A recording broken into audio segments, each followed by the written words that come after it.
Hey guys, just wanted to give you a quick heads up. There are some light spoilers during the Suicide Squad review, but I don't think it's anything to worry about really. However, we are quite unhinged during the Batman vs. Superman conversation, so if you haven't seen the movie and you don't want to know how it ends, then yeah, you may as well tune out. Although I'm pretty sure most of you have seen the theatrical cut at this point, so there it is. Listen at your own risk and hope you enjoy the episode. Hey, Is this the real life? welcome to Dollar Views. I'm Brian Gillis. And I'm Steven Montmanex. Is this just fantasy? We're just a couple of Long Beach State film grads with a lifelong passion for cinema trying to put our money where our mouths are. Caught in a landslide. And we decided to make our BAs mean something by offering our spoiler-free take on the latest film releases. No escape from reality. We go over it all. $1 at a time. I want to assemble a task force of the most dangerous people on the planet. They're bad guys. Worst of the worst. This is the deal. You're going somewhere very bad. To do something that'll get you killed. Let's go save the world. I can't wait to show you my toys. Let's do something fun.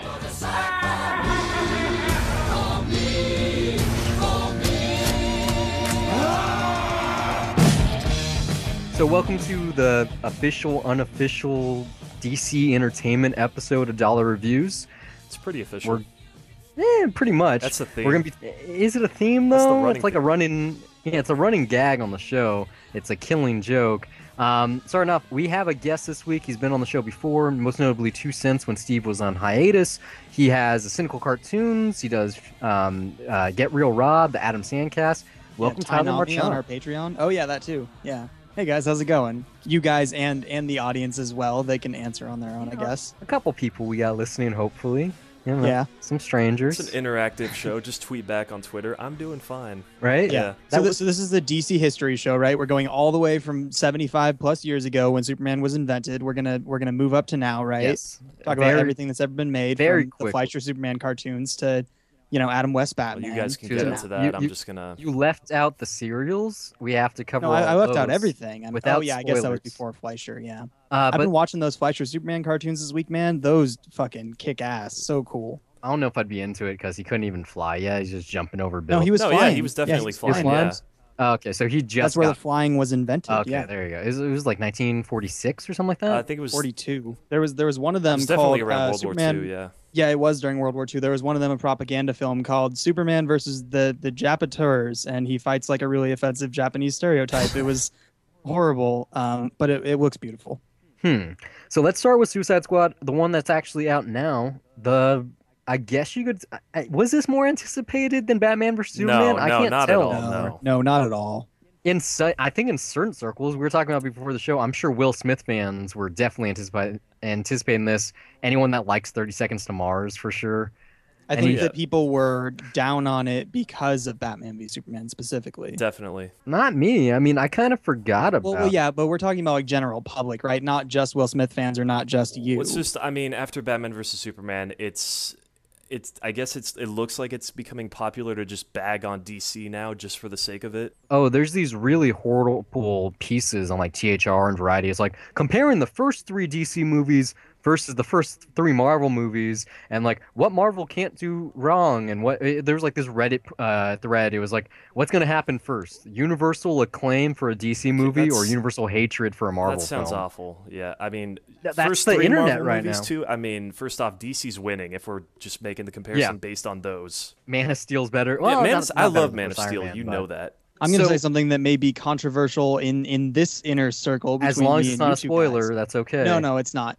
I think that you could put these 3 DC films up against the 3 worst Marvel Cinematic Universe films, and they would be pretty evenly matched, actually. Not if I'm it's not the surprised. ultimate cut of I'm- Batman. I am huge, like, I'm a huge fan of these characters. Batman, Superman, Flash, my favorite superheroes of all time. These movies are like, man, dude, I do not, I don't know. I entirely disagree. Thor: The Dark World Incredible Hulk, and Age of Ultron. I would say are the three worst Iron Man 2 is the MCU worst. films. That's the Iron Man worst No, one for I me. kind of like that one more than those other ones. But even if it's Iron Man 2, Thor 2, They and have a drunken incident at Tony Stark's house where him and what's his name destroy the whole place.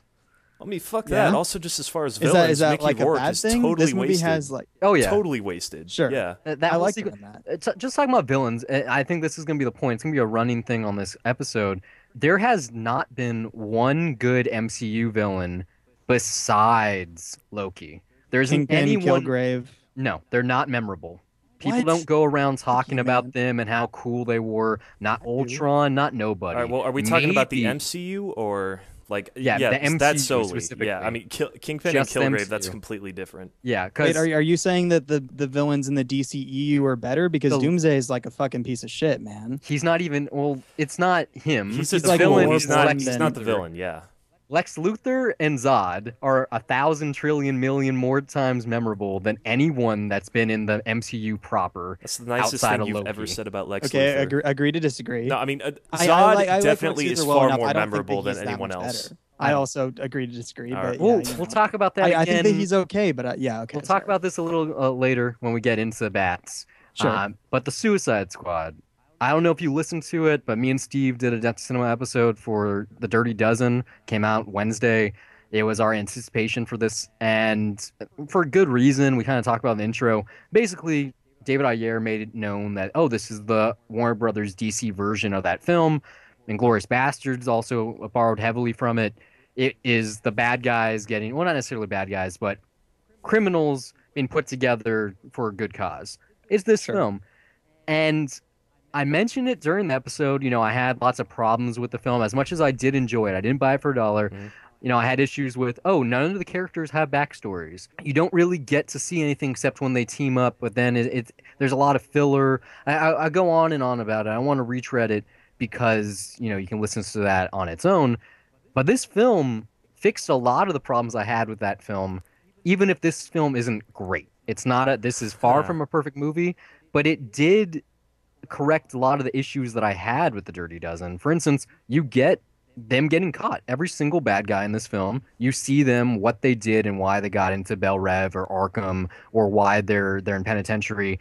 You get an intro for them with like their little fact sheet. It really fleshes out everyone, and then it kind of builds the team, but not so much, and that's when it also falls apart.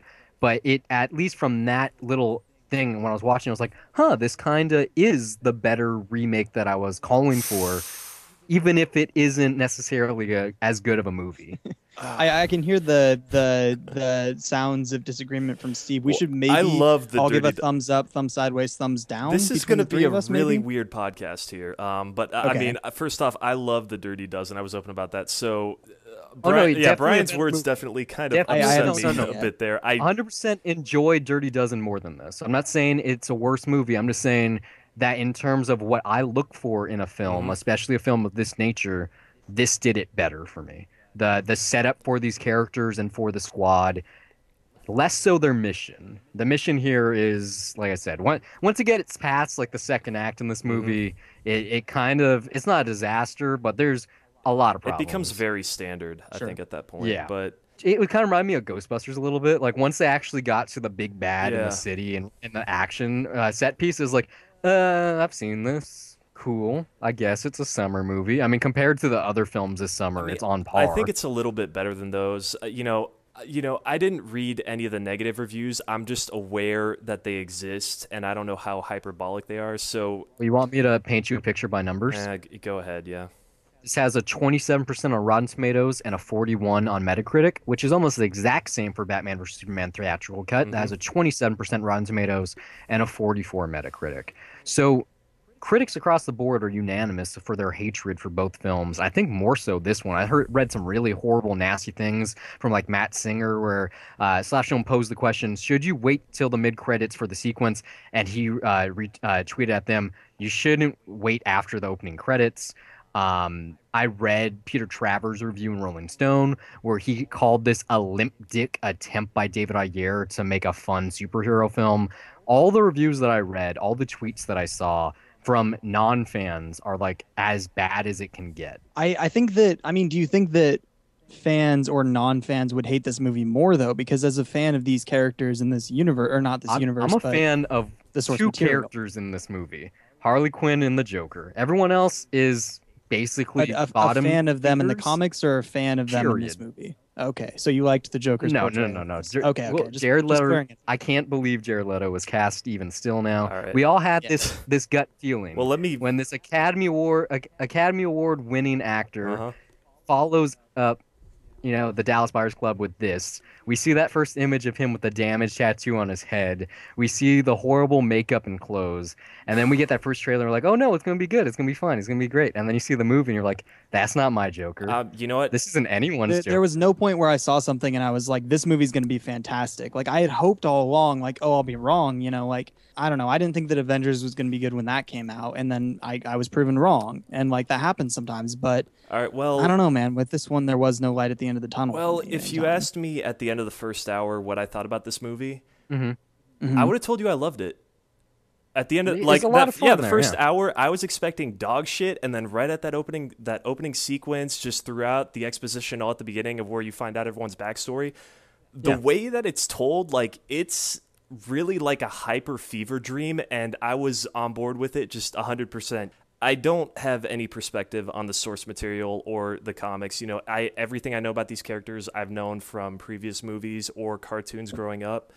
But I mean, yeah, I was really, really into it. Just the soundtrack choices, just the back and forth dialogue. No, like, man. yeah, I was man. totally on board with it. This This is going to be soundtrack very is a scattered. By the fucking- way, hey, the Joker's good This here. is embarrassing. That's I didn't get to Oh, add man, that. dude. I don't Okay, think This he's is terrible. the But version of the Joker of all time. all right, you want? He's not, Hey, you, He is. He's the it's- worst all right, version but- I've ever seen. Of No, him. It's okay, not a he's not. terrible He's not performance. bad. I don't think the movie gets much to do with No, him yeah, because no. he's a side character. But yeah, Jared Leto. There's enough iconic images in there for me. Specifically, the one where he's laying down laughing with all the knives surrounding him. It's like, what, that makes an impression, honestly. And there's But I don't care but about why was it there? impressions. It doesn't Yeah. make any sense No, as he shouldn't have anything. been in this movie at all. He shouldn't. No, even it's been side really character. The not more I his see him, the movie. more I'm going to hate him. And more than that, he shouldn't have been painted this way. Why is he a wigger? Why is I he a don't know, man. gangster? Yeah, he's not interesting. Like there's this line in The Dark a Knight David where Ayer one of the movie, gangsters, but- one of the mob guys is like, "Oh, you're a cheap clown in a cheap purple suit." And then that's all this fucking guy is. He's Yeah. actually not interesting in any way to me. I mean, That it's, whole sequence with Common, where he's like, "Oh, you want to get my girl?" He's like, "No, Mr. J. Like, she's yours. Like, why would I want it?" Like, just basically the fact that Hoyt from True Blood is like his henchman, like that doesn't make sense. The Joker's never had a sidekick like that. His sidekick is Harley Quinn. Yeah, just if you cut Jared Leto out of this 100%, I think the movie would be all the better for it. I didn't laugh at anything he did. I wasn't No. impressed by anything he I mean, did. like, It's a good performance. he's not but terrible. it's not Like, a good joke. yeah, I don't see enough in there for me to really have an opinion on it or to be mad about it. But yeah, that was something I heard when people were walking out. Specifically, people just hate the Joker, and I'm just like, he's there, he's fine. I guess he has to be there, I guess. But No, he didn't. no, He's not in I that for part the of the sake of Suicide like Squad. this okay, cinematic so- universe, I guess he has to be there because Throw him DC's into trying to Justice catch up. League.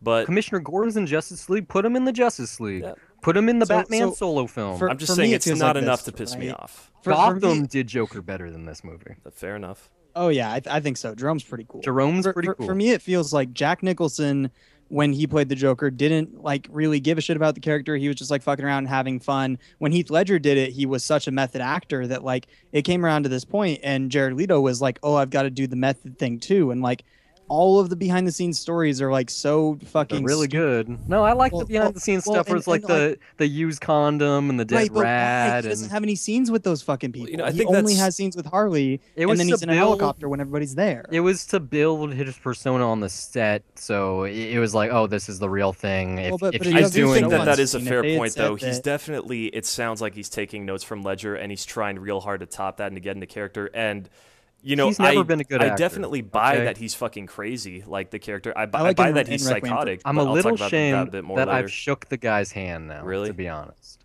yeah, just a little bit because I would be. When was it? Was it when he This- was this- in full Mr. no. J mode?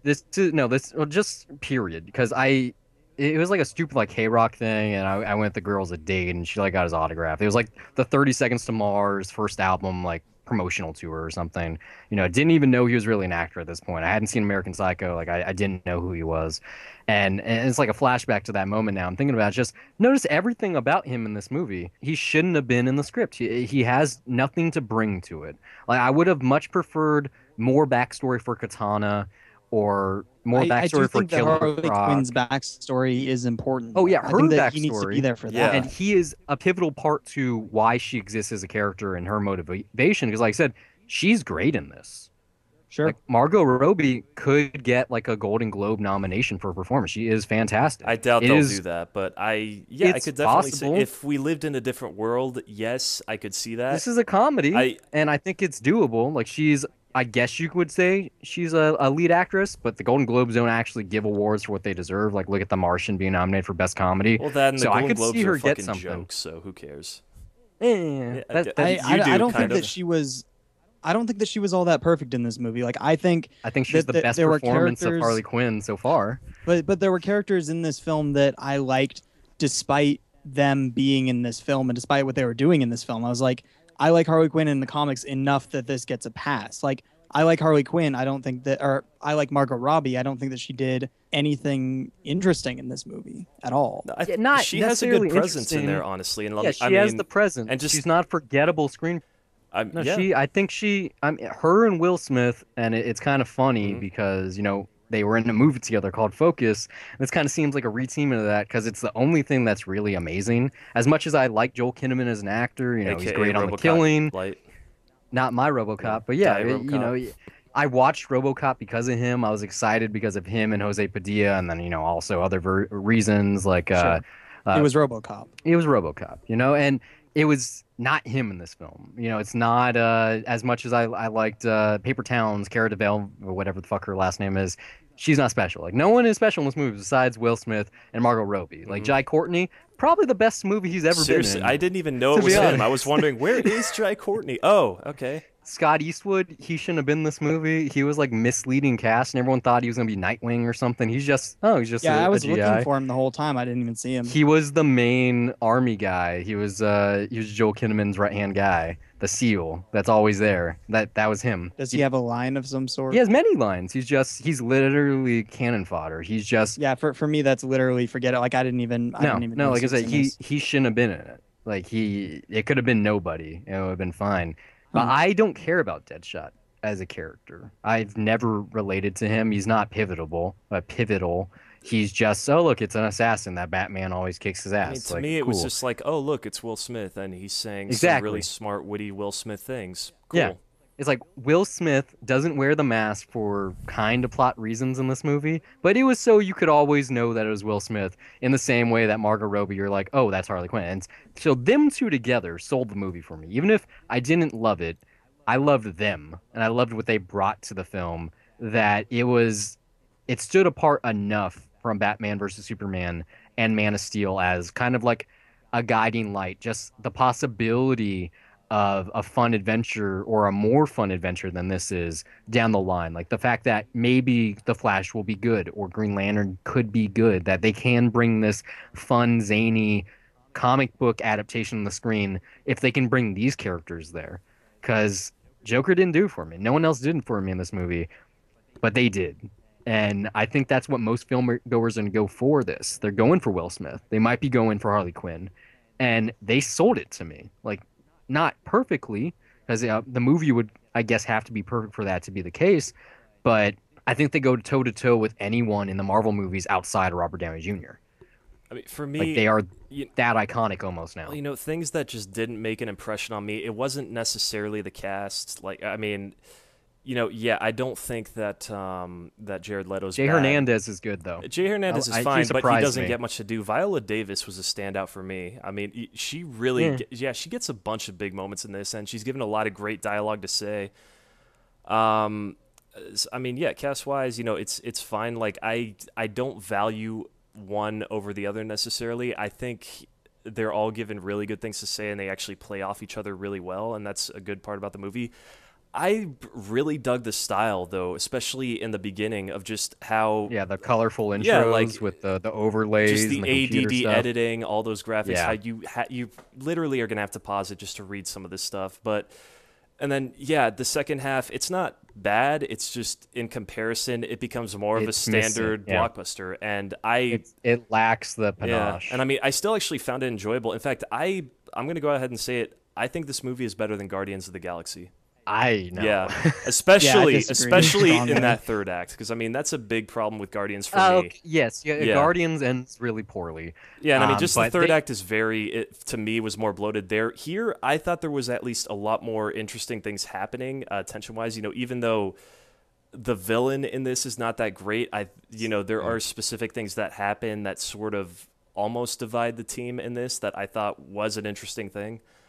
Like Guardians is probably the most comparable version of the MCU to Yeah, this film, even though this because is- it is an ensemble full of people that you've mostly never heard of, and they're being put together for a greater good. And it's even lighter, if it's they more don't agree comical. with it. They're a band of misfits, and you have a And really the upbeat popular soundtrack. music. Yeah, which again, Even this if soundtrack it is better. By distracts the way, you. I'm sorry. It might be good music. I know but it's it doesn't it's fit the basically movie. 95.5 KLOS, but yeah, I dug this one way more. No, it's basically 95%. Well, that's what it feels music. like. It feels like if you talk to like your best friend freshman year of high school and you're like, hey, give me a soundtrack of some really good songs, and they just pull up the slap top them in hits there. of Like, it doesn't- 2002. I mean, Yeah, there's a lot this of really old feels stuff like a there, film too. from the 2000s. Like they were like, we need to make it super edgy. We need to, fill it with a lot of like, basically just music from that era. Like, there's not really, No, I mean, there's I don't Led know. Zeppelin here. You got some sure, Spirit in Queen. the Sky, straight out of the Guardians of the Galaxy You soundtrack. have a lot of very iconic music. Like someone tweeted it, I can't remember who, but they were like, the music rights to this movie are like the budget of like 10 indies, which Sure. is true. Like I couldn't believe that they went so out of their way to use so much popular music. And like Well, there's a well, new so- grime song, there's that new Lil Wayne song. Like there's some good music. It's just I the- can't remember the score. Like, Wonder Woman has a kick-ass score. Batman, his new score is pretty good. Superman's is amazing. Yeah. Hans Zimmer, Junkie XL, they did fantastic work on the first two films in this universe. And then you get this, and there isn't I mean, that was the same issue with Fury. Like, I love Stephen Price's work on Gravity and on Attack the Block, but here, it's okay. It moves the scene I forward. seriously- It helps advance No, everything. I can't It's- remember anything. No, I can't remember it, but I mean, it at least services each scene and it moves it forward, and everything's well paced. But there's no memorable theme though, and like that's The just, memorable themes are Eminem during. I'm talking about the orchestral score. Like there isn't Oh, a single memorable theme for any of these heroes here. Like that's the problem with these kind of movies. This, Guardians of the Galaxy, American Graffiti, fucking American Pie. When it tries to tap into a certain audience and it uses certain songs to help that, to get a foothold on who's going to See, enjoy you're it. talking about popular music. I'm talking about the orchestral score. Well, that's what I'm saying. When you put so much popular music in it, Mm-hmm. you can't have the score. It's like if you're picking that choice, if you're making that artistic decision to use these songs to license this music, Yeah. you're not going to be able to use a score. Like there isn't one actual song in Batman vs Superman or Man of Steel for a reason. Like those aren't that There's kind Chris of movie. Cornell in Man of Steel. Was there? Yeah. Yeah, there was Yeah. a bit of that. And I dug it feels too, like yeah. Was it when in Guardians, he was on though, the boat? No, it Yeah, was it's- when he it's got when he's, like, off, and coming then off he's from getting he's drowned, taking yeah. clothes from the He clothesline. stops the boat. Yeah. Doom Yeah, doo yeah, doom yeah. doo doom doo doom doo doo doo doom doom doo doo. Yeah, that. Even still, it's very minimal and it doesn't have anything to do with the movie because it is a more grandiose look at this. It's a big superhero movie. This is an event film. I mean, this kind of falls in line, like I said, closer to Guardians of the Galaxy or the first Iron Man movie. Like, how much Black Sabbath did they use in that? Like 3 or 4 songs? Yeah. Iron Man is always AC/DC. accompanied by AC/DC and stuff. But the thing is that in Guardians of the Galaxy, it makes sense and it's In the thematically story. similar. Yeah, absolutely. Yeah, it also has a similar thematic. This one, it's like Spirit in the Sky, Eminem. I don't know, throw some fucking Black Sabbath. I don't give a shit. Throw some good music in there. Like it doesn't make any sense why they would play certain songs. It doesn't. At certain I mean, moments, and it that doesn't feel. that honestly it feels like a is- big long rap music. Yeah, and video. that A little honestly bit, is yeah. more personal preference, but I do dig the fact that this is more like just crazy and frenetic, and it doesn't feel messy in a way that's, oh, you fucked up. This feels more deliberately muddled, and I mean, like I don't think you can say that this movie is poorly paced in any way. I mean, whether you like it or not, I do think it flows really well from beginning to end. Even Oh yeah. yeah, No, I disagree. Actually, It might not be a fun movie, but it in definitely places, isn't a bad one. It's definitely fun for me in places. Like it's. Oh no, yeah, it has fun moments, but like on the whole, it is not fun. Like it was marketed a certain way, and it suffers in marketing the same way that Batman vs Superman did. That they used a lot of the memorable moments, a lot of the funny quips, a lot of the good lines, even down to the music, the weight of the cutting. If you look at the two first trailers, if you look at the Bohemian Rhapsody and Ballroom Blitz ones, those look like kick-ass movies. It's like, oh, I'm gonna love this. Who isn't gonna love this? This is gonna be like the best movie of the summer. This movie is not represented well by those trailers in the same way that, Dawn of Justice wasn't. They took what they thought would sell the movie, and it did. And with that being known, when you're watching it, it's like, well, what happened to that? Like, who is cutting this shit? We talked about it a little trailer, bit before that the was show. the one that was more ingrained in my mind when I went into this, and that was the movie that was the best expectation I had, and that's more of what it is. And so I walked away happy with that. But we're talking about Dunkirk, Christopher Nolan's next movie. That is how you advertise a movie. That is a true trailer, a real teaser. Also, Nolan knows how to it. tease his Sure, movies. but He has a hand in marketing too.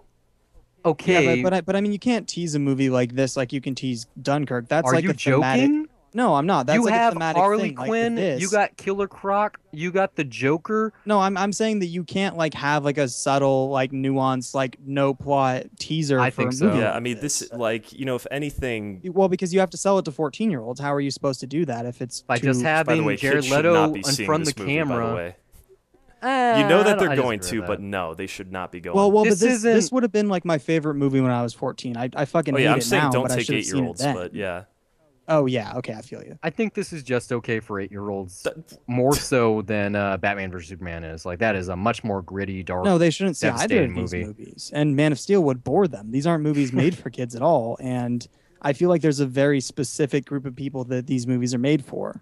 I don't know, might man. be I one feel of like it's them. definitely teenagers. Oh, I mean, okay. I That think makes sense Steve too. might be I one could of be them. one of them. No, like I don't. Which is okay. I don't feel like I'm not looking into this too deeply. Like my expectations were not high at this, and at the end of the day, I Sure. walked away pretty entertained. I thought, you know what, I enjoyed this probably about as equally as I did with Civil War and Apocalypse. I don't know how well that speaks to the state of superhero movies for right now or just for this year, but I Right. think as hard and intense as this wants to be, it's pretty harmless. I No, think well, just but as a I movie, think that speaks more to your opinion, though, because I Yeah. think this Civil War, Apocalypse, Batman v Superman, all of those have vastly different levels of quality, and I think no, this is towards I don't think that the lower end. I don't of think that. this is bad Civil quality. It's just War? I think this movie it's knowingly kind of trashy in a way, and it's aspiring to be that way intentionally.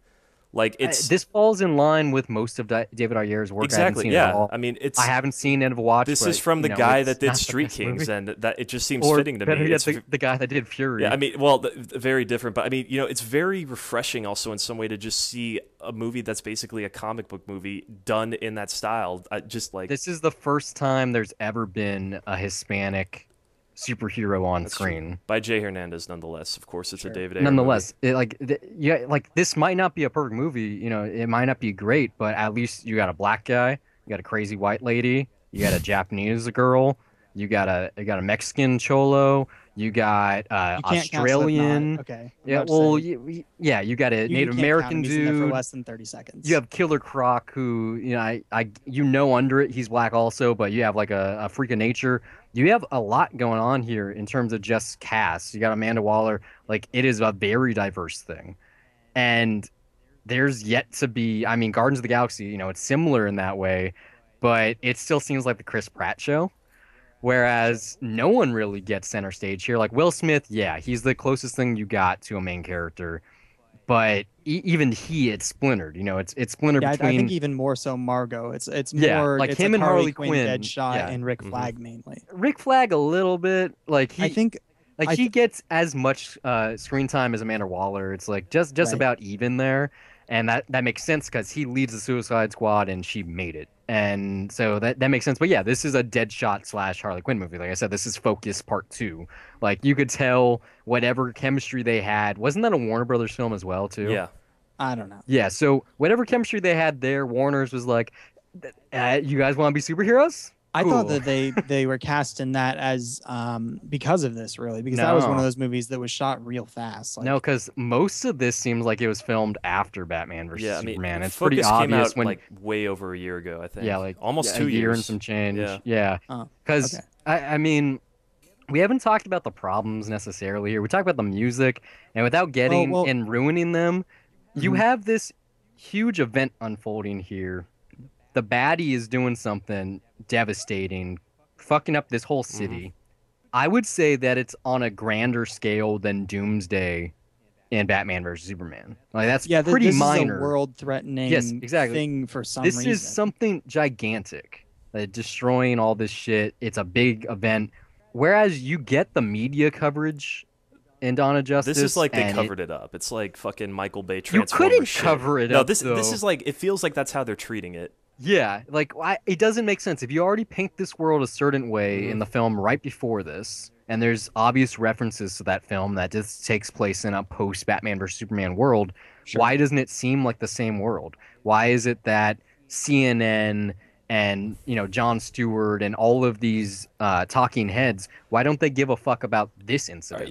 And Right, better where I the yet- fuck think is here's the Flash? thing. Where I is think Aquaman? exactly, where are these meta I Flash think you can exists, pull. Batman You know what? exists. If in Flash okay. gets a sequence in this movie, why Yeah. the fuck didn't he help All right, out? first off, this movie's called Suicide Squad. Like, I don't as care. far as I'm, I don't here's care the what thing. it's Okay, called.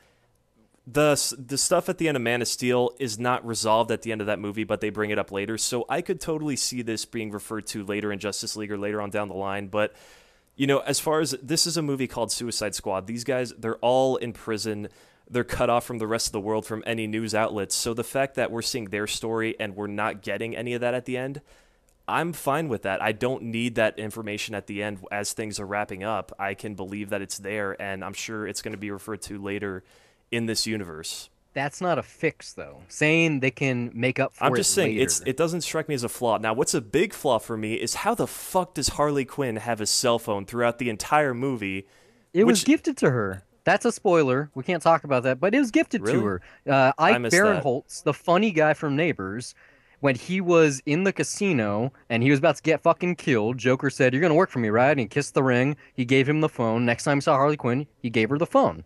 Like, he was the inside Yes, I man. He's thought- the reason why she got I busted thought out. she She's stole the reason... it from him, but like she was No. okay. Never mind. I It was gifted to him. It was a Joker phone. It was his phone Yeah. that he gave to him to give still to her. like It's very throughout obvious. the fact that no one noticed. I'm Like, talking that's about the thing. Deadshot totally noticed. No one aside from Deadshot. Like, I mean, no one that's Why would they notice? anyone not in prison that noticed. That's what I'm saying. I don't know. It's Well, there but were a they're couple all shots where I walking was around just in like, civilian clothes. They all have weapons. It's they're not all like busy. Yeah. No one else noticed that Captain Boomerang had a fucking pink unicorn all right, in his fair back enough. I'll pocket. retract that point then. Yeah. Okay, then. Yeah, just cut Also, that though- whole thing out. Like, that's just a problem with the movie. Also, though, I do have to point out, you guys were saying earlier, it's not a bad movie. It doesn't have pacing. I disagree with both of those things, but I haven't had enough time to think on it. I think in a few days I'll have actually, formulated exactly what it is about this movie that's rubbing me the wrong way. But I think the film- pacing was absolutely horrible. It spends I disagree. As a fantastic know, pacing, it just has peaks and valleys in terms of what's interesting and what isn't. well, You have- because I can't tell you what this film is about. I know that they're going after Enchantress, a spooky ghost thing, and she's got a about the brother and Suicide whatever the fuck. But it's just them running through an abandoned city and fighting shitty monsters, they're- and then a little bit of time in a bar, and then they go fight more shitty monsters. It's not about anything. I mean, even It's then, about I them. think that's a fair point, honestly. But I would say that as a positive. Even the end of this movie, the post-credit scene. I'm not going to say what it is, but even that seems to just intentionally try to negate everything in the entirety of this movie. I mean, it's little bit, yeah, yeah. it's and I don't really have a problem with that. This does feel like that little misfit redheaded stepchild, and I think that's kind of a good thing. It's just that throughout, it really is this really weird, crazy, kinetic fever dream to me, and so that's really just how I take it. It's going to be this oddball in the cinematic universe, and I would rather have something like that than have something bad like shit. I don't know, like the Incredible Hulk or like that, because that's the one that. Well, it's not. It's not the- bad. I It's also just like I'd that rather movie have more than something this that movie. feels weird and crazy as opposed to just average. And I doubt there's going to be a sequel to this, regardless of how there crazy will be. successful no, it there's will gonna be. be a Money, there will sequel. be. It's gonna Yeah. it's gonna make money, and there will be a sequel. Then how do you I get think them it's back gonna- How do you together? guys feel about this in comparison to BVS? I don't know how you can get them back together mean- in the same circumstances as this, or find a reason for it to make sense. But there's no, you But do that's not what know happens how. with stuff like this in Guardians of the Galaxy. Like people leave, people come in. Like as long as the main core people are Yeah. still there, probably Harley Quinn and Deadshot, Mhm. then you have a squad. It's the squad. Like this is an origin story. It all sets them up for the most part really well. You care about them in some way. You might not care about the villain. It doesn't fucking matter because she's gone. But you care about this team.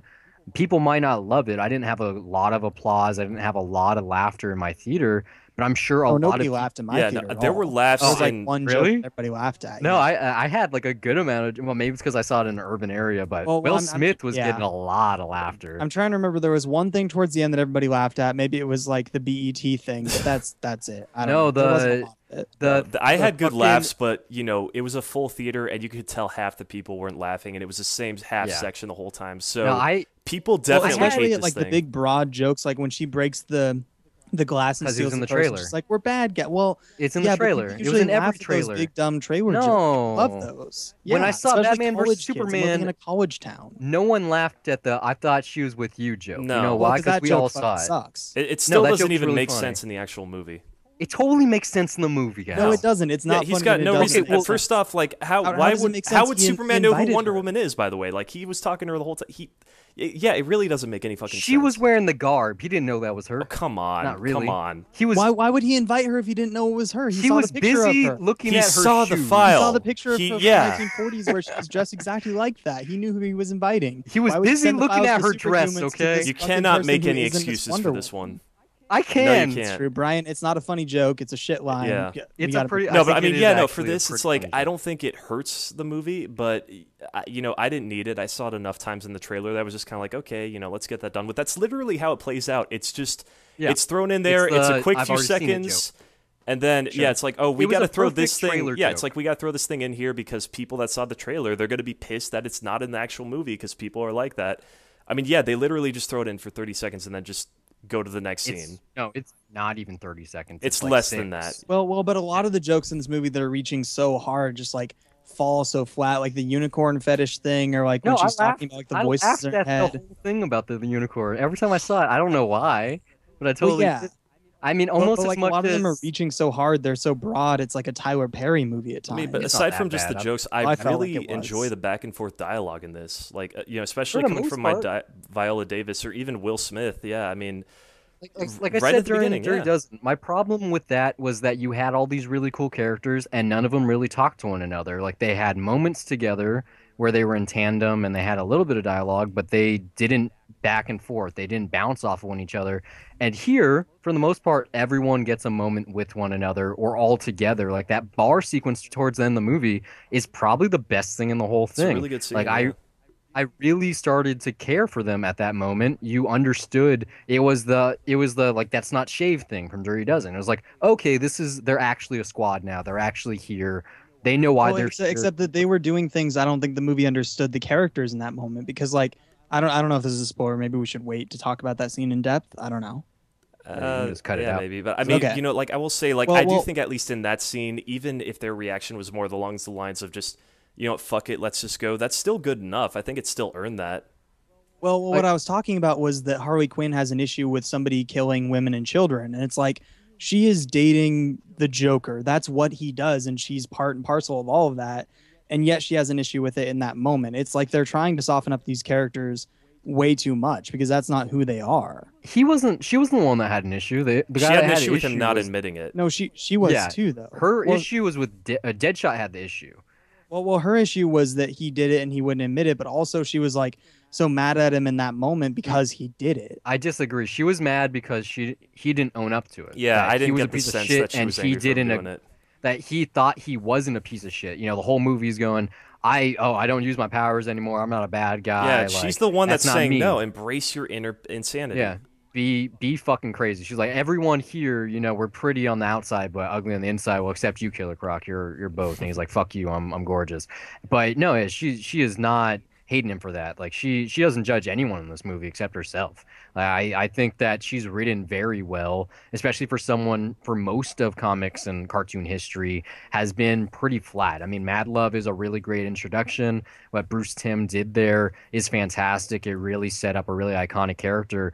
And they give her great justice here. Like her backstory is almost exactly the same. You get even Right. more. It's just this wasn't quite the movie for that. Like this wasn't Sure. the Harley Quinn movie in the same way I that do think that the one person that really surprised me with their characterization and like went above and beyond what I actually expected from the film was Del Diablo.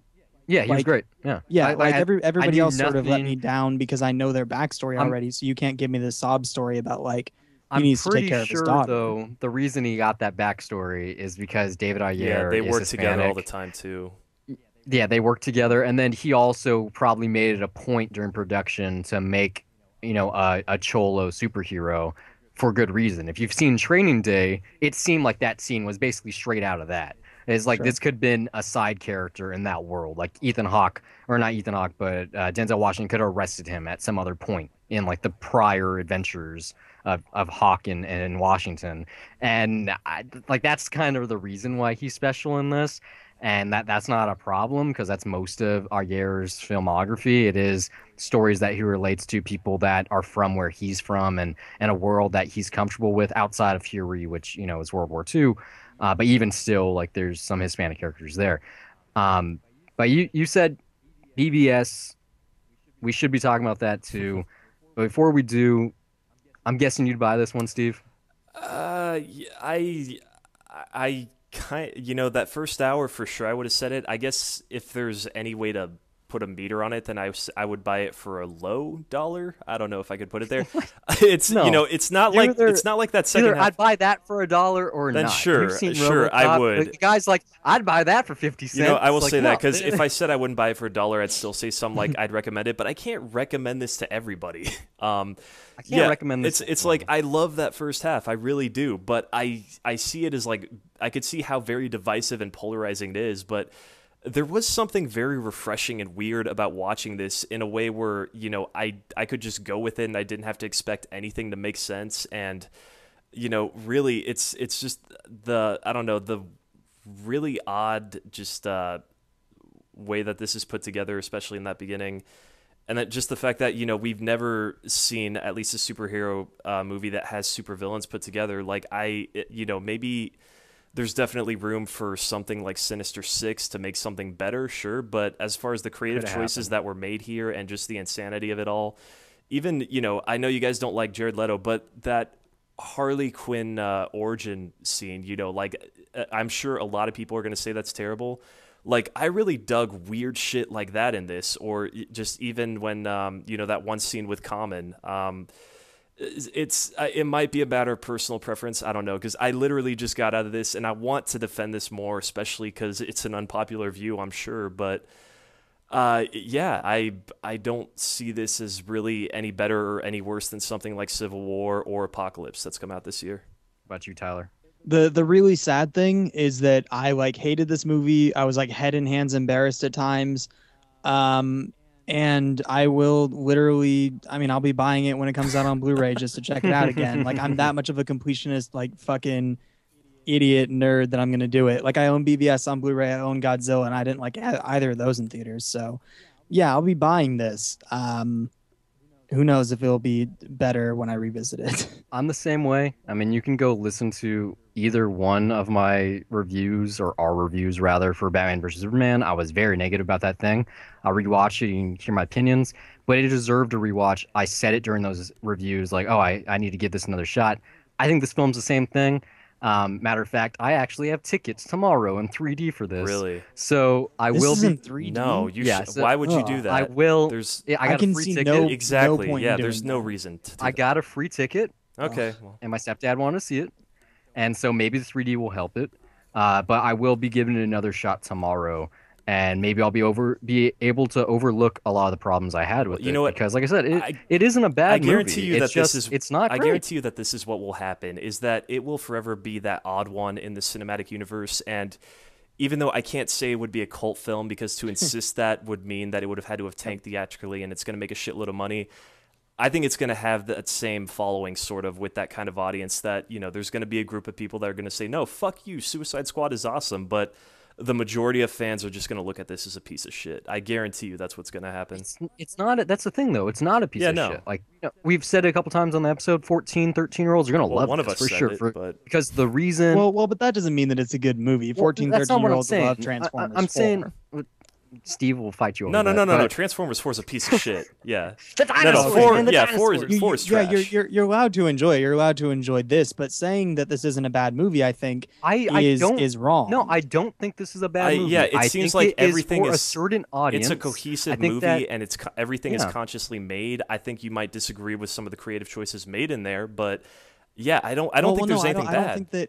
I don't think it is though. I think the characters are bad. I think the pacing's bad. I think that there's a lot of characters to juggle that it's easy for me to forgive this that. was marketed as a comedy, but if you watch the movie for what it is, it has comedic elements.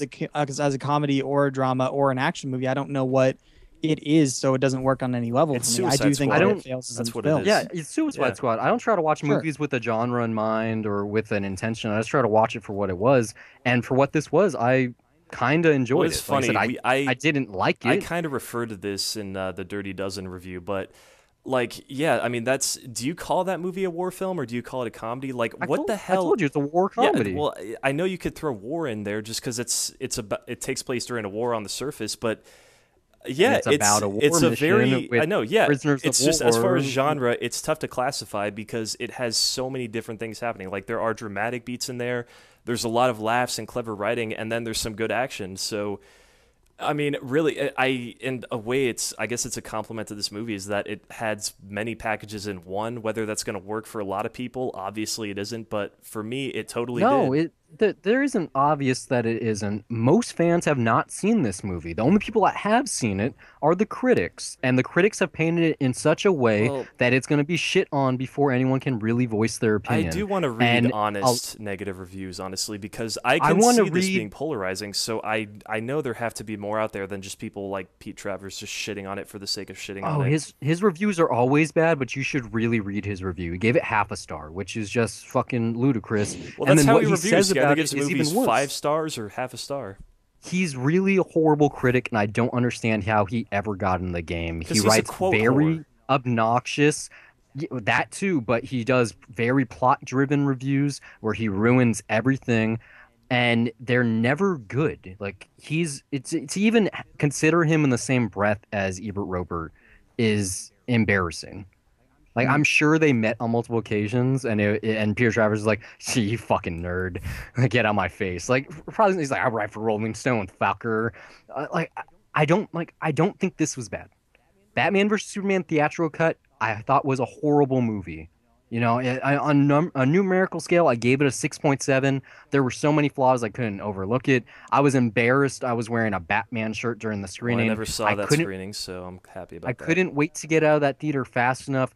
I obviously had very negative things to say about it. Anyone that would talk about it with me in person, I would just talk their ear about with all my problems. And then I saw the ultimate cut, and I really fucking liked it. And so I'm sure there's probably going to be a director's cut for this as well. And I might like that too. Okay. I don't know. DC needs to learn from their lessons though, because they saw people's reactions to BVS compared to the ultimate cut, and then they were still like, "Hey, David Ayer, we're gonna have to cut a bunch of stuff out and do reshoots and let somebody else edit your movie for you." Yeah, I have to read that THR story, but they have learned. Jeff Johns was just promoted to the co-president of DC Films, and then this week he was promoted to the president of DC Entertainment. And on the whole, if that isn't spin doctoring, I don't know what is. When you get someone, I think that's backtracking. That's backtracking, like when BVS came out and I think good, David Ayer at least he's embraced this cut. He's been on Twitter and he's responded to reviews saying, "Hey, no, I'm happy with this cut. I'm happy with this movie." BVS, we knew that cut was coming before we even saw that movie. Yeah, well, before you even saw that movie. They announced it the week of the premiere. Everyone knew. But they're saying the exact same things as they said after BVS came out. They were like, "We don't care what the critics think. All we need is what we want the fans to vote with their dollars," is basically what they're saying. And I'm okay that's with not that. I don't. I just don't think that's a good mindset to have, to constantly have to say like Same we don't parent care what the company. critics think. The same parent company, Time Warner, this month, or not this month, but this year, didn't have previewed episodes for critics for Game of Thrones.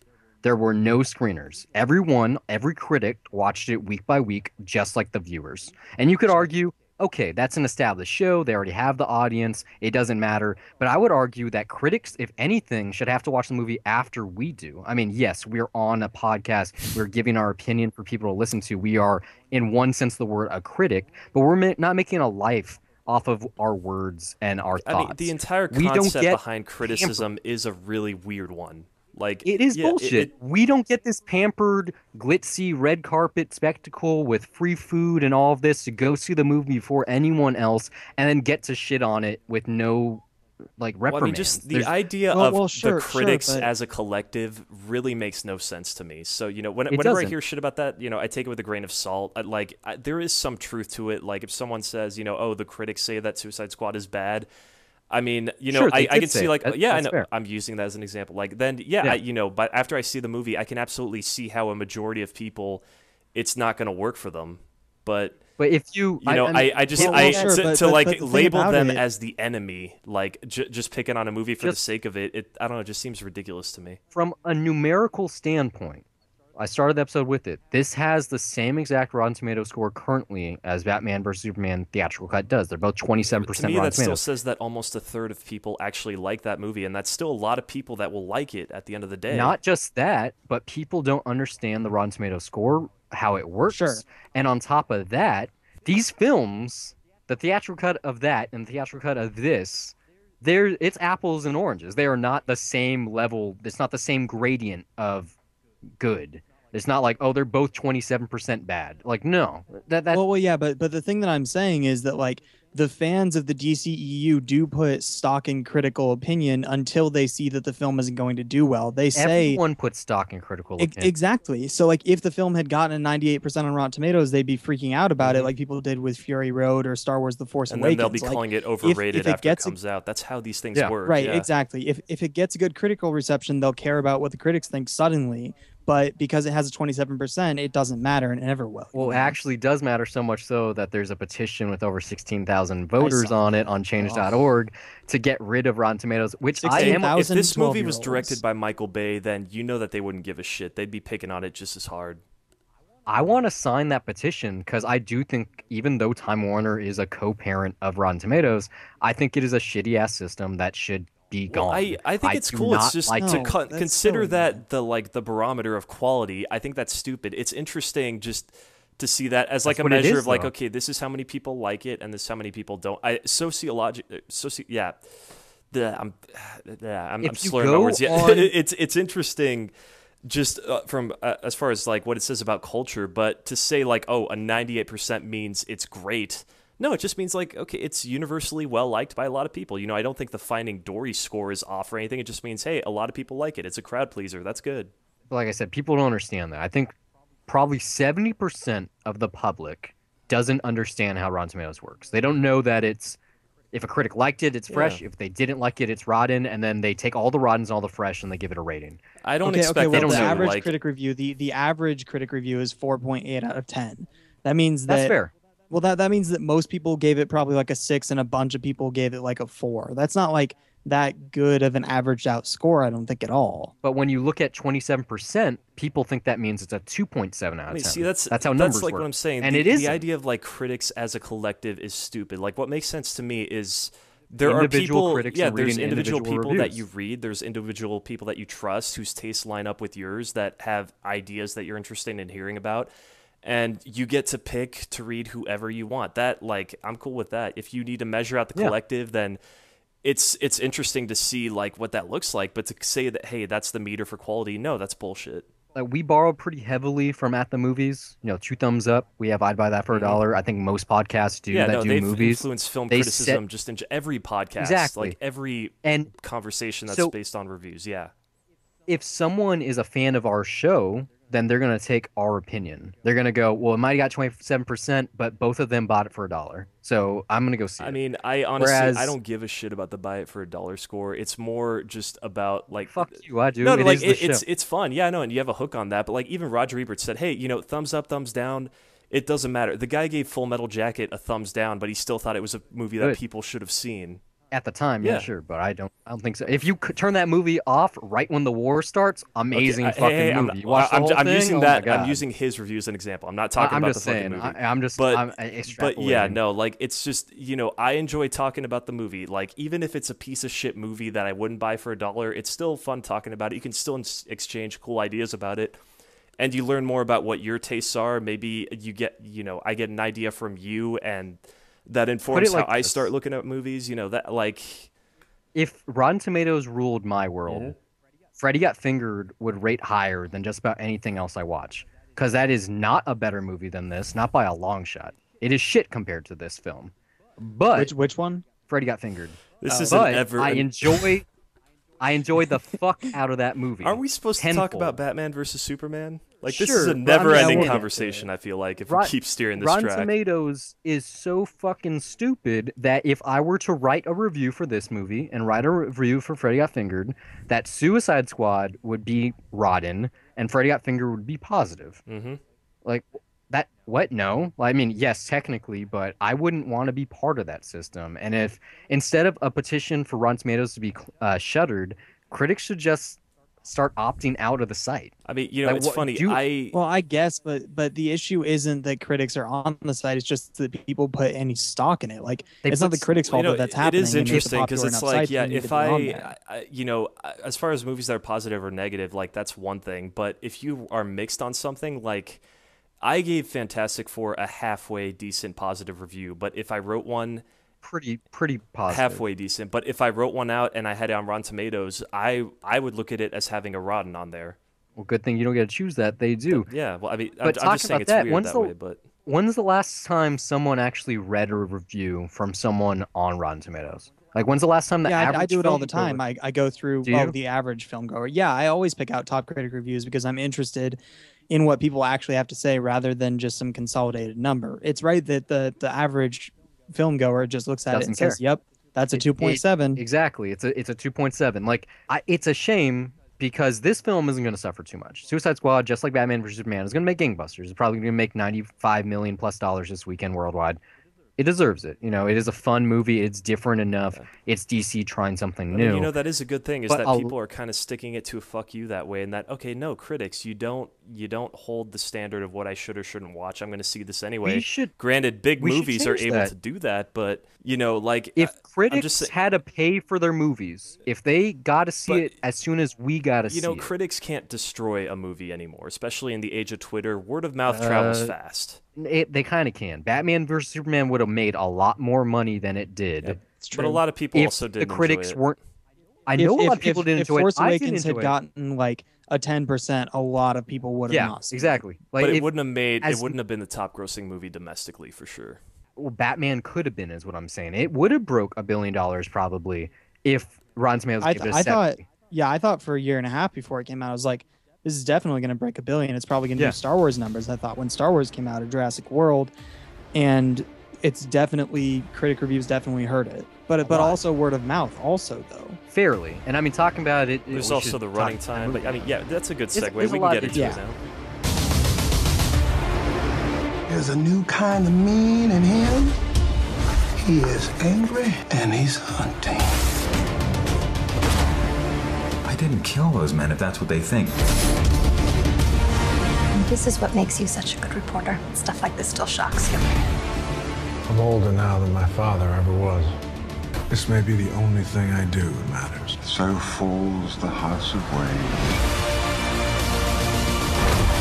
God is all powerful. He cannot be all good. The world only makes sense if you force it to. Men like that, words don't stop him. You know what stops him? A fist. You were never a god. You were never even a man. So yeah, Batman vs Superman theatrical cut. You can listen to Steve and I, or actually just I, talk about it twice already. We got a few dollars more. We have a regular dollar reviews for it. this could basically be a Death Cinema episode because it's our third time going around at it. So this is going to be less spoiler not written than general because you've already had fair warning. This has been out for over a month digitally. It's been on disc for like 2 weeks. So you've had a long time to see it. If you haven't seen it now, you're probably never going to see it. And anything we say about it isn't going to affect that. But I really loved this Ultimate Cut, like a lot. Like not 4.5 like you did on Letterboxd, Steve, but I would give this a hard 4. Like I'd give this like a 7.9 out of 10. I'm right there with you. I love this, and I really didn't expect to. I mean, same. Yeah, I think that it went from like a 4 theatrical to like a 10 or a 10, a 7, like a 7-ish. Yeah, no. Like I saw it once in theaters. I was like, I will probably never watch this again unless I really feel like watching a Batman movie. And then like I got the extended edition. I was like, this is the movie that I'll put on now when I'm editing and I need something good to look at while I'm working, you know. That's my go-to now. Why didn't Warner's release this movie? I like when people were like, "Oh, this is the one that Warner Brothers did the standing ovation for," and they fucking jerked off Zack Snyder, and they're like, "You got to be joking." If they saw this cut, I can understand that. They probably saw the fucking thing. Yeah, I would never give this thing a standing ovation, but I would have at least walked out of it like, there were some shit moments, but overall it was a pretty good. You know what? It was pretty damn good. I'm curious, honestly, now I'm more curious to check out the theatrical cut because the thing I saw. Oh, please do. I mean, I think I may have seen the worst version of the movie to start out with when I went to that screening. Which one was that? I saw this months earlier. And I mean, you know what? With like res visuals still for costumes. But I mean, and shit. here's the thing for Batman v Superman. Yeah. It was like 3 months before. But I mean, you know, I was thinking about this, and correct me if I'm wrong, but. Or if you don't remember this at all, but I seem to remember there was a piece after they were doing test screenings that Warner Brothers was so happy with Ben Affleck's performance that they wanted to do what they could to add more Batman into the movie. Like, I don't remember that. I remember them saying we want to get a solo Batman movie. Or no, that there was a solo Batman movie, but now it's a trilogy. To say put more Batman in there. Because that's the go-to. Like, here's the thing. Charles Roven and Deborah I Snyder. think I was tested for a much more Batman-heavy 3-hour flick. I mean, and that's, you know... Was there stuff with him that was cut out? There was definitely stuff that it was weird. There was more stuff here that I hadn't seen before, but then there's stuff, I can't remember what specifically, but like just little things that I think had more Ben Affleck in there.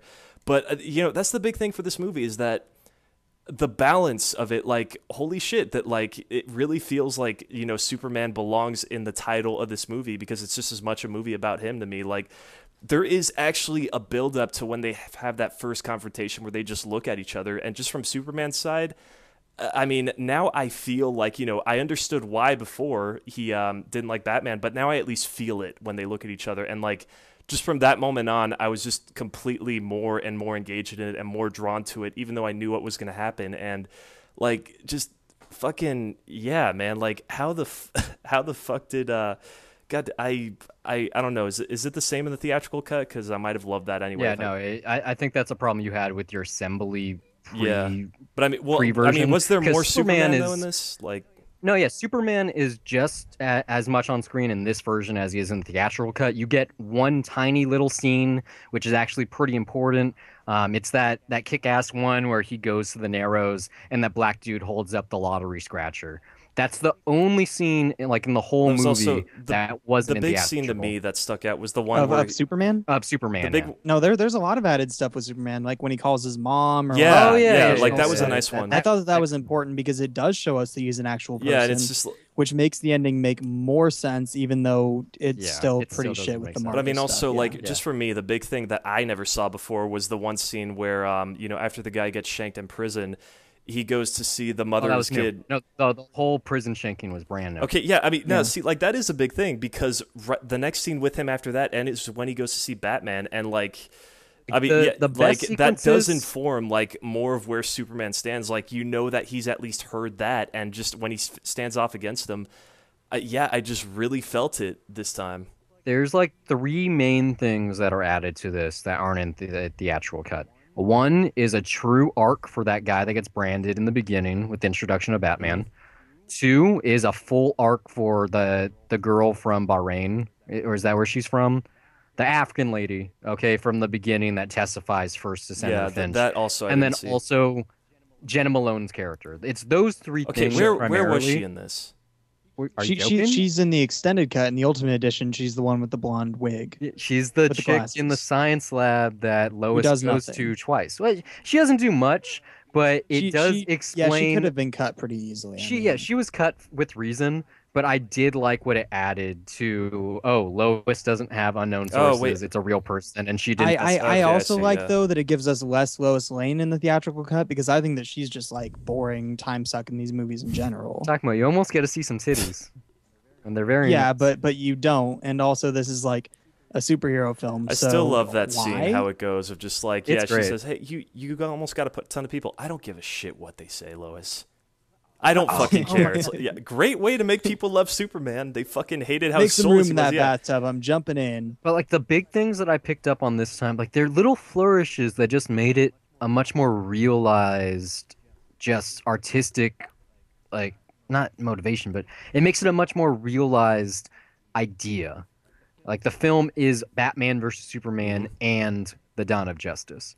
And you get more of that. You get more of their conflict, like you said, even though you didn't see it to begin with, really, Steve. Yeah. But you get these little things, like, for instance, the Metropolis versus Gotham football fight that happens right before the cops are called in, and you get the first glimpse of Batman, which was the first thing that Zack Snyder shot, was that football game.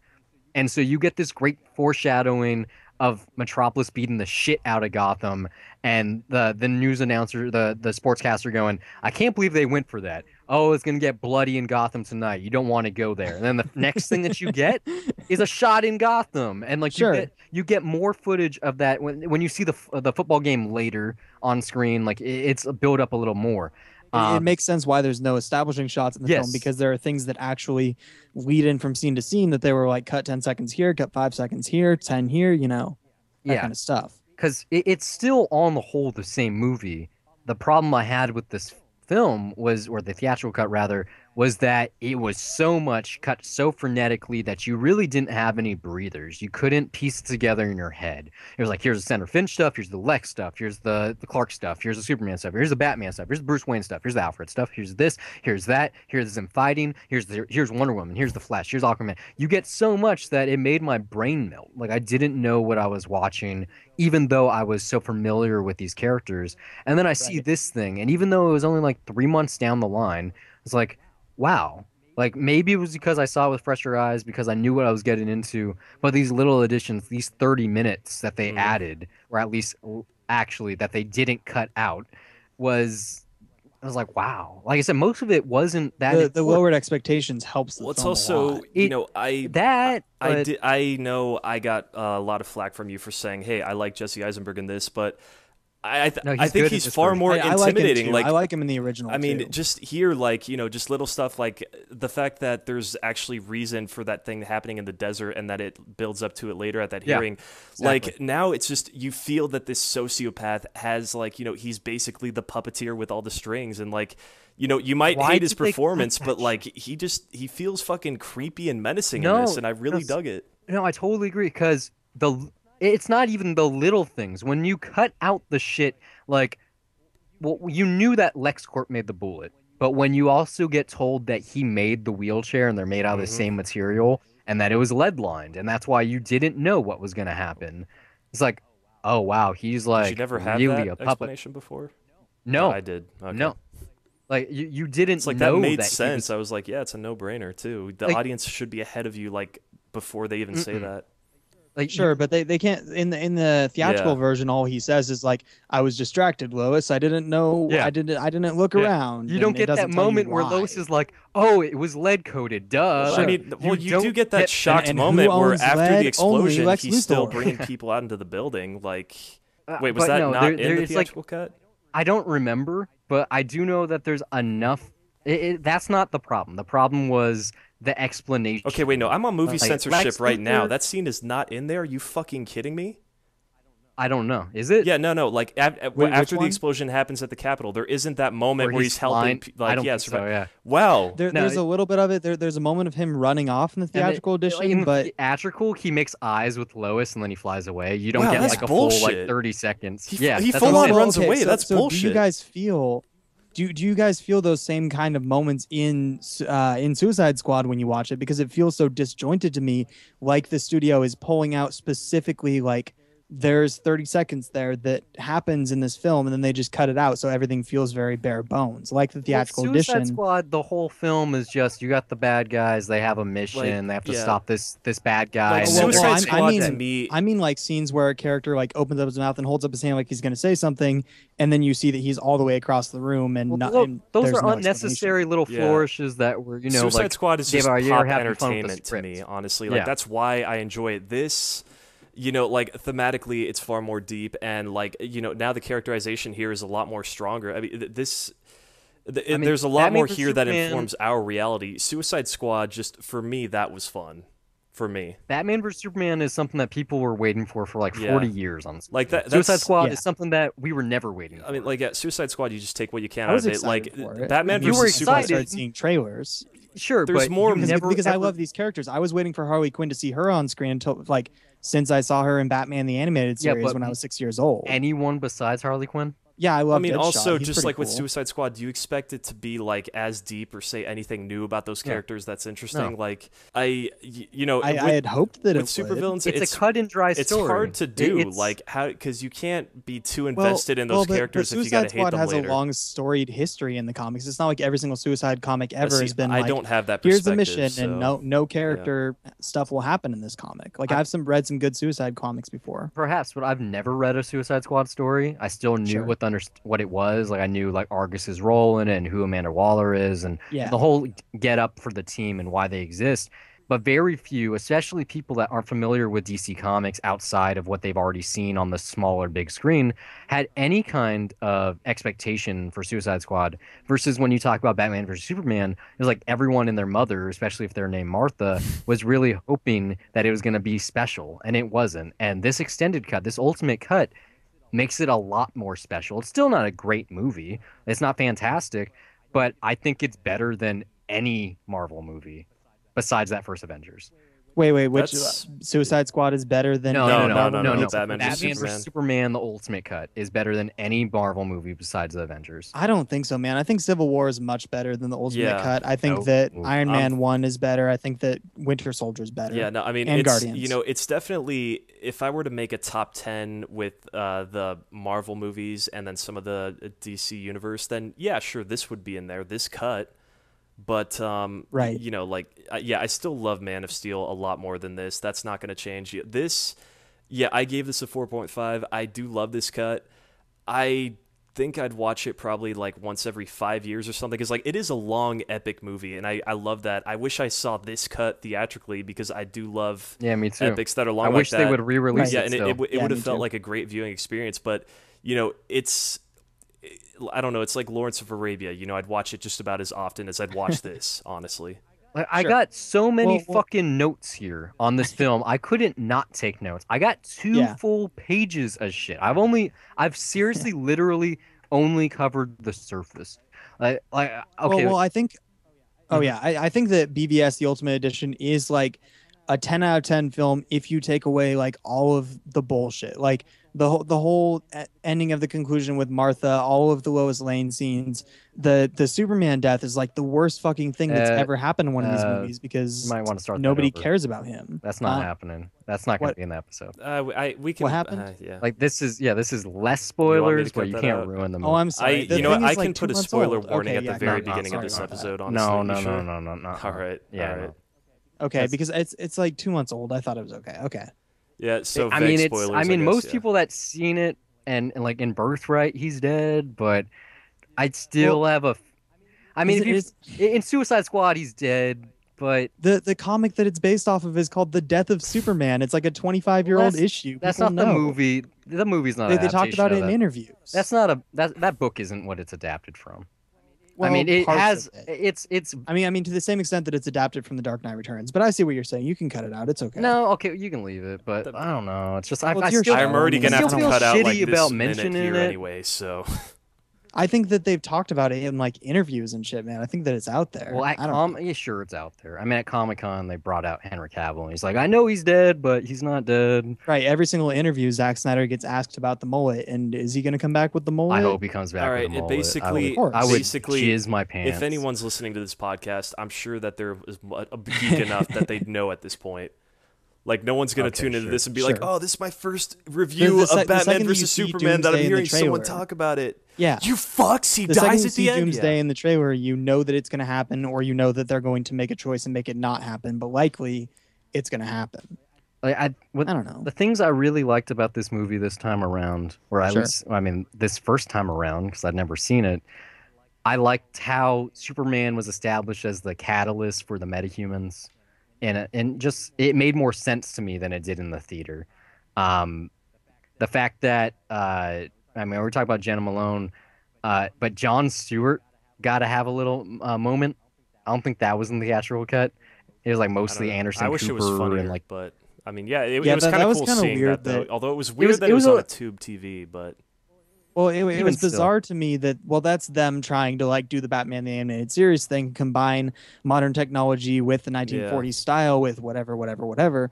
I thought it was interesting that Neil deGrasse Tyson and Jon Stewart and stuff like that are in this movie because this is a fictional world. Neil deGrasse Tyson was in the theatrical cut. Like all of them were. Charlie besides Rose was Jon in the Stewart. trailer, so. Yeah, like it just Neil deGrasse Tyson was too old his voice. All of their voices except Jon Stewart's. Like Jon Stewart was the one guy that they cut out for reasons I don't understand. Well, because he wasn't that funny. It's just bizarre that it doesn't take place in our world. It takes place in the DC Universe world. You know, like Marvel feels kind of like it's supposed to be our world plus superheroes.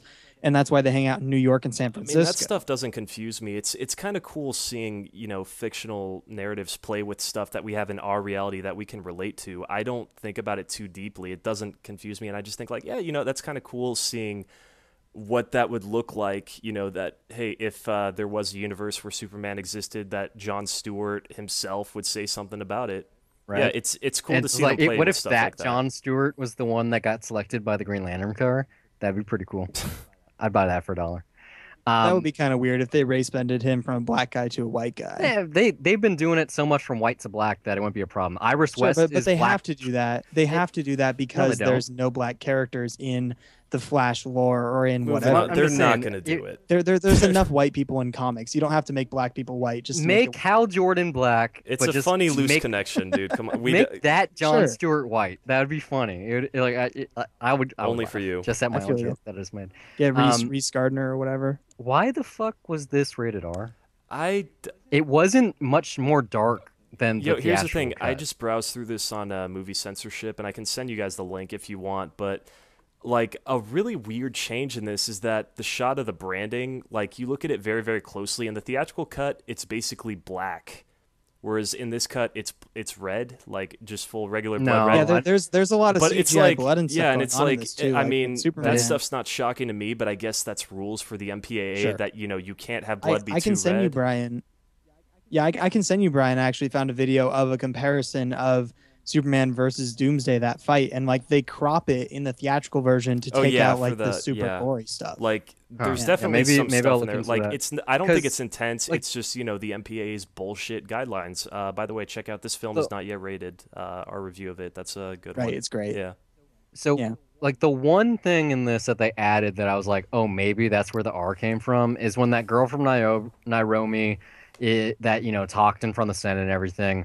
When she gets followed onto the subway, like first you get that sequence where she's on the bus and she won't get off because she sees the lottery scratcher guy about to get killed or whatever. But then she's followed on the subway and like Lex's goons come up and push her onto the tracks. A whole house of cards. Yeah. Yeah. Like, and like once that happened, I was like, oh wow, this is way different now. This is way dark, and it's like those little things, just that little touch. Like all together, she got like an extra like 3 minutes of screen time, but it really established that Lex was the villain. Like here. Seriously, Doomsday's the baddie, but Lex is the villain. Like he's fucking with her life. He's fucking with Scoot McNairy. Obviously Lois Lane. He knows Superman's identity. Pretty sure he knows Batman's identity. Like, well, no, he has that file. What file? The metahuman file. Well, I guess Batman's not on it in that file. but yeah. No, Batman's Which, not by on the it. way, you know So what? Like, I'm sorry, that was the thing I was almost happy about. It's still stupid. Yeah, no, like Still. I saw Wonder Woman looked at he what was it? She got the picture or he got the picture of Wonder Woman, and then it went to the next scene. I was just thinking, holy shit, did they just cut that whole bit out? Like, fucking yeah, bravo, Zack Snyder. You don't need that. But then Wonder Woman pulls up the rest of it, and I'm like, ah, shit. God damn it. Yeah, that definitely feels like a post-credit sequence rather than something that should have actually been. No, like I thought it was. I remembered it being all in one scene, but for a second I thought it was cut, and I was happy about it. This is still the Iron Man 2-ing of the DC extended but it's a much universe, better version of that. It's a much better version. Like there's no way to skate around it. It is still a flawed movie. They try to put a little too much into it. It's 3 hours long, but if they wanted everything to get its own spot, it should have been like 3.5. But even still, like I was able to overlook the Justice League build-up stuff. Like fuck that. If you cut just that sequence out, like those like 5 minutes, and you just had the Trinity and everything that happens in this film, a pretty great, fantastic movie. Even if it's very dark and it's edgy and it's not exactly what people are looking for because it's not kid friendly, and it makes you question things about what it would be like to have a god among us and what it would be like to see a man kick that god's ass. Well, sure, but I think that what it's doing is it's trying to be philosophical, but it's so like stupidly surface level. It feels like it's not. It's trying to be smarter than it is. It's the Big Bang Theory of superhero movies. I disagree. I mean, this isn't. Dark Knight Returns isn't that fucking deep, okay? Like Dark Knight Returns or Dark Knight Rises? The Dark Knight Returns, the book. I disagree with you. Like it is not the deepest fucking Bat book I've ever read. Like there's sure, some but great it feels stuff like there. Quintessential Batman traits, though. Definitely, no, it is quintessential. But I'm just saying, that gets a better rep than it deserves in the same way that Watchmen does. Like there's some great stuff in there about Two-Face and Joker and their role that they play, and not just their own lives, but in their life in comparison to Batman, and how they feed off each other, and like a villain's only good if he has a hero's only good if he has a villain. Like there's some great stuff there, like Joker was comatose until Batman came back. Like there's some really cool stuff there.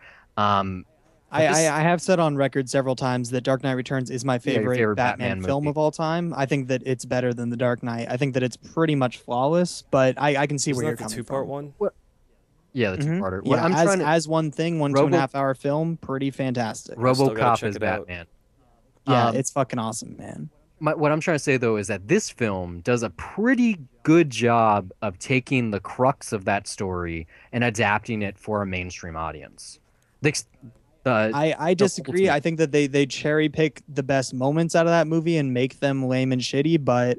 I mean, you still got Batman coming out of retirement. You got a dead Robin. You got, he's past his prime. He's not exactly in his city anymore, and yet instead of always having Superman there, and you got Green Arrow, and you got all these established people in the DCU, the fact that he comes out of retirement because they're there now, that like Batman predates the metahumans in this version of the DC universe is interesting to me, because wouldn't it make sense that a vigilante could only exist who's a human when there are only non-metahumans out there? Well, but I think that they blew their load far too early with that. I think that they jump onto Bruce Wayne coming back from retirement and he's dark and gritty and hardened and all this stuff way too early, because now he has to also be the Bruce Wayne that goes and establishes the Justice League. They still should have had a Batman movie before this movie. Yeah, definitely. But they could have even. They spent 3 years not releasing a Batman film or Superman film. Well, they were still trying to figure out how to connect everything. Yeah, there's really nothing but when they except released for the it, it still ended up and being Kal-El fight in Man of Steel that connects everything to this. Like, that's the sole purpose of that fight. Well, this entire movie though wouldn't exist without Man of Steel and the incarnation. It's all about the repercussions. The opening of minutes of that, of this movie, just completely justifies that final fight in there for me and how horrendous it is. Like, and not that's a bad fight, but just the mass destruction feels like it has a purpose now as opposed to being cheap entertainment. We can't go back in time, okay? We can't go back to a time when the DCEU was made proper. I'm very sympathetic from a creative standpoint for what they have to try to do, because they are playing catch up with Marvel, and Warner Brothers is pushing them, and they got investors to make happy and all that. So I see why things are not perfect. But, for the moments where they do, like, they fucking nail them, then, yeah, I'm really, really happy about that. I feel like they do a good job. What I really liked here on the rewatch, and I've seen this version, is just the smart editing choices or just story setup that I didn't notice on first watch. For instance, there's a lot of parallel structure here. It opens with a funeral, it ends with the funeral. Right. You have that awesome shot of Clark joining Lois in the bath, and then you have him saving her when she's quote unquote in a bath towards the end. Oh, and it also goes directly from Clark and Lois having like a fun bath, like, oh, don't get it on the floor. I don't care because I'm so in love with you. And then you cut over to Bruce and he like is in the Batcave. He's like taking a shower. Alfred, what do we got? He just like walks down there. He's got nobody, he's got Alfred and that's it. There's like those two things that I mentioned that like opening closing images are a big part of cinema. And I was like, wow, this wasn't a shit show. Like there was obviously some artistic integrity here. Definitely. They tried really hard. David Ayer and Chris Terrio and Zack Snyder and Ben Affleck and Jeff Johns, whoever else was involved here, they thought it out. They did this. And speaking of, did you watch the bonus features? I have not dug on the into Blu-ray? it yet. I tried. They felt really, really like highly produced. And then like I jumped over to like the creating a universe. Here's the Justice League. Yeah, and that one felt sucks. like so tacky. Yeah, that one sucks. They're like, look at Wonder Woman. She's got a dark past. I'm like, get the fuck out of here. The Wonder Woman mini doc, the one on Superman and the one on Batman, those three are great. The one on the Batmobile is fantastic. They go from like napkin to 3D design to I thought that it was funny that they were like jerking themselves off for how great Suicide Squad is before they ever released it. Yeah, no, like and then now they're going to try and sweep it under the rug. Like I said, that one that you saw is the worst of the bunch. That's the first one on the list, and it's the worst. There's a really cool one about saving the bats, which I really liked. But the best one by far wasn't even the actual thing, but you get like this interview with Ezra Miller where he's totally geeking out about the Speed Force. I saw that. I love that. Yeah, like that's I was super so skeptical. good. I can see him from everything I've seen in like the Justice League trailer and him in Suicide Squad. No, not in Suicide Squad. Well, it's literally one shot. You get a brief impression there, but yeah, he fits it, I feel. Like I buy him as Flash. The outfit. Did you not like him in that? I not like his outfit. I thought it was cool. And I didn't like how he's basically in it for no reason. No, he's there for a reason because like Captain Boomerang is had to get not caught. a Batman villain. Yeah, Captain Boomerang's a Flash villain, and I like that they're not like he's a Batman villain and Batman's so popular, let's just make him a Batman villain. Like they what doesn't make sense is this takes place like right after Batman vs Superman. Yeah, what Batman should be doing is doing crime in Central City until Flash comes. That's not what I'm saying. What I'm saying is, then he's like, "I'd like to recruit." You go from you have this weirdo with long hair in a convenience store catching this milk to he seems like a chill stoner dude. Yeah, now he's clean shaven. He has a nice suit and he's stopping bank robbers. Like it didn't make sense to me in how they don't give any time period here. But this is like maybe a month or two after Batman shortly vs Superman. After, like when they refer to Superman dying, they say like it just happened. It just happened exactly, and so I like, didn't understand how they're doing right away.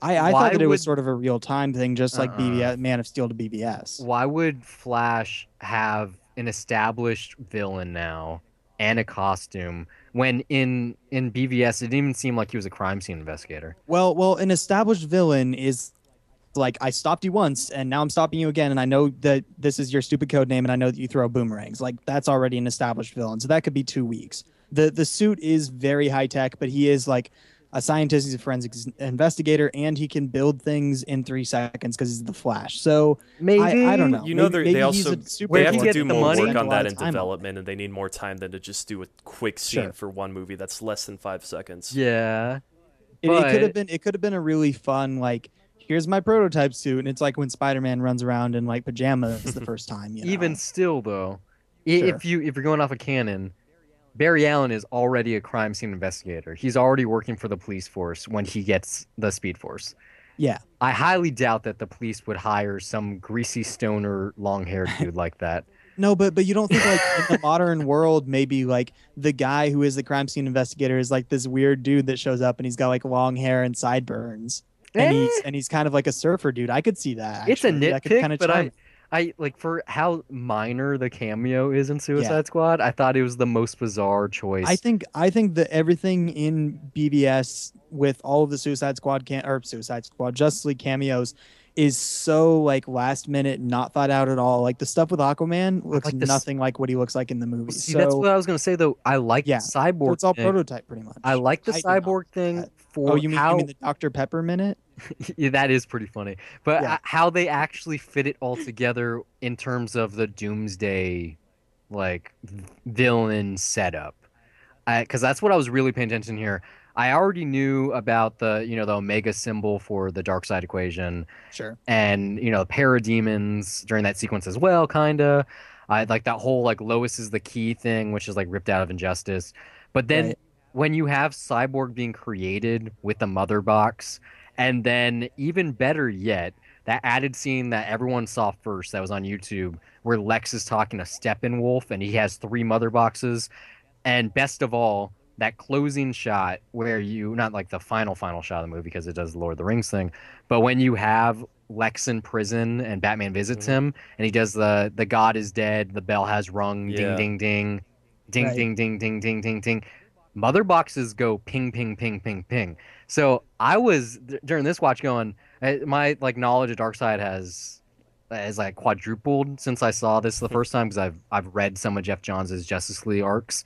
And so what that really established for me here is that Steppenwolf told Lex something. And what he first off, Steppenwolf is like Darkseid's right-hand man. He's like his leader of war. He's Right. He's like that weird big guy with the horns. 10-finger hands. Yeah, from he's Guardians. he's the general. Okay, he's Darkseid's like general of war.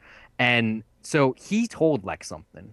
And with that whole ding ding ding thing, it basically established that he knows what a mother box is. He already had the footage on Cyborg, so he knew what that was now, and so Sure. he's in on the loop. He knows what the dark side equation is. Like he's Yeah, aware. I saw somebody sort of like saying maybe Lex was trying to set up the Justice League and he was playing sort of like that kind of role. And that seems sort of like a Lex Luthor thing to Possible. do, actually. Yeah, It is I would possible, actually really like that if 'cause they made that a thing. Lex Luthor considers himself the savior of humanity, and Superman is like the charade. He's Right. not He was the from best this. round Yeah. until Superman showed up. He was Exactly. the smartest. He was the strongest. Maybe not the Jesse Eisenberg version. Well, where but he is at most the of end of this time. film, anyway. Sure. Because he has the money at his disposal. He's smart enough, like he can plan everything out. Like he's the smartest man on the planet.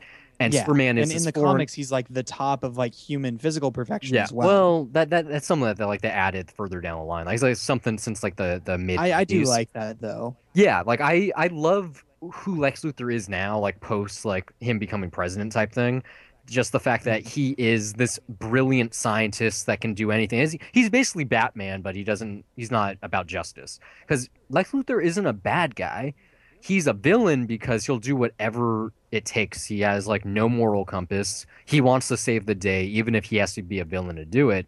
But he cares about humanity. Like he cares Yeah. about Earth and us. Well, and I like that he's always saying like, if Superman wasn't around, I'd be able to save the world and Yeah. cure cancer. And then like they show us several times in the comics, like in Superman All-Star or whatever, like even if Superman wasn't here, you would still not do dick and like get off your high horse, man. I part of me still thinks that Michael Rosenbaum's performance is the best Lex we've gotten so far. He was But pretty good. It's like that's really hard to relate to because I like Eisenberg a lot actually. I thought that he liked was him- so hammy and fun. I liked him a lot more this time, but I still and it's pretty obvious that they cast him because they wanted a Mark Zuckerberg character, so who better than Yeah. to cast the guy who played Mark Zuckerberg? Right. And I still have a problem with that because Lex Luthor isn't this fucking crying little kid. Like you have that sequence where he's in the Kryptonian ship, and it's like, No, I "Are you like ready when to he take does his commands?" speech. Yeah, Are I you- like when he does his speech and he like freaks out in front of all those yeah. people. But he and had that. I've heard that he actually based that like performance on like Yeah. Max Landis Yeah, and it's- like it's this the like Max Landis rambling thing. like story structure thing is so funny to me. You know, Max Landis like shared this tweet right when the movie came out where he was like talking, I can't believe they fucking made this thing. He's like, when I worked on American Ultra with Jesse, he did his impression of me on set, and when I saw the movie, it was his impression of me. Oh, that's so. And he's like, funny. "Fuck you, Warner's," but he's always walking around. Yeah, his Snapchat is a trip, but no, yeah. I like he gets on the Kryptonian ship and asks him, "Do you want to take command?" It's like, "Who wants to take command?" And he's like, "I will." I will. It's like, no, that's not my that's not Lex Luthor. I would think of him, but I have a feeling in the same way that Superman isn't the true Superman until he dies in this. That Lex Luthor isn't the true Lex until he gets his head shaved. Well, and I still, in in this, like I still don't feel that safe, Superman has necessarily earned that mantle yet. Oh, he will. He will, but I mean, like, yeah, I know people. Fuck, where are we in this conversation? Because you kind of lost me a little bit. I'm not gonna lie, but I mean, yeah, like a lot of people, maybe with the theatrical cut specifically, still have issues with him as a character in these movies of how he's not really a hero yet. He's not someone you can look up to. I still do, even in the Ultimate. Yeah, I still don't think he's gotten to that point now where he's a figure that you can look up to, and I don't see that as a problem. It's just I don't think it's there yet. I mean, the thing was, he's the first metahuman on the planet that is widely known. He has these godlike powers. He can fly. He's super he's strong. Still someone who's still he can save anyone. Whether he cares about humanity or not. Like, yeah, I mean, as hilarious as that line is of like, Lois, I don't care about them. I just want to know whether or not you're all right. Like, this is still someone who is so disconnected to humanity to me. Yeah, characterization. Like, I don't care about that. I mean, he's young. This is the first 2 years of his career. He doesn't even know he has ice breath. Like, he doesn't know what kryptonite is until Batman kicks his ass. Like, he's very naive. He doesn't know shit. He doesn't have a fortress of solitude. Like, I was really hoping they wouldn't even have kryptonite. Like, they made a point of not doing it in Man of Steel, which I was really hoping didn't come up again. That'd be fantastic. Superman ain't shit with that kryptonite because if he doesn't have a weakness, then he's we got magic. We got the color yellow. Okay, by the way. As much as I love this movie, the worst thing about it is that titular fight.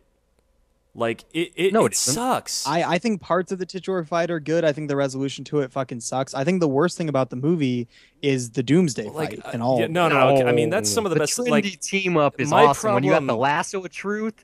Pulling his ass down. I mean, that whole. I like the Wonder Woman stuff. I hate Superman kills himself. That whole third act is badass after that fight. Superman death. So like, my problem with the fight is like, it doesn't feel like a fight. It just feels like everybody on set is just feeling so much pressure that this has to be the most badass thing ever. That every shot in that fight is really just a cool looking shot, and they fetishize almost nearly every take. Like, they go on, but there's no momentum to that fight. I never feel the pace of it. It's so badly edited. Have you guys and even Henry Cavill's performance? It's like he feels very nervous Loki. or something. He's very stilted and I'm doing a scene with Batman. I'm fighting Batman, but it never seems like he's in character.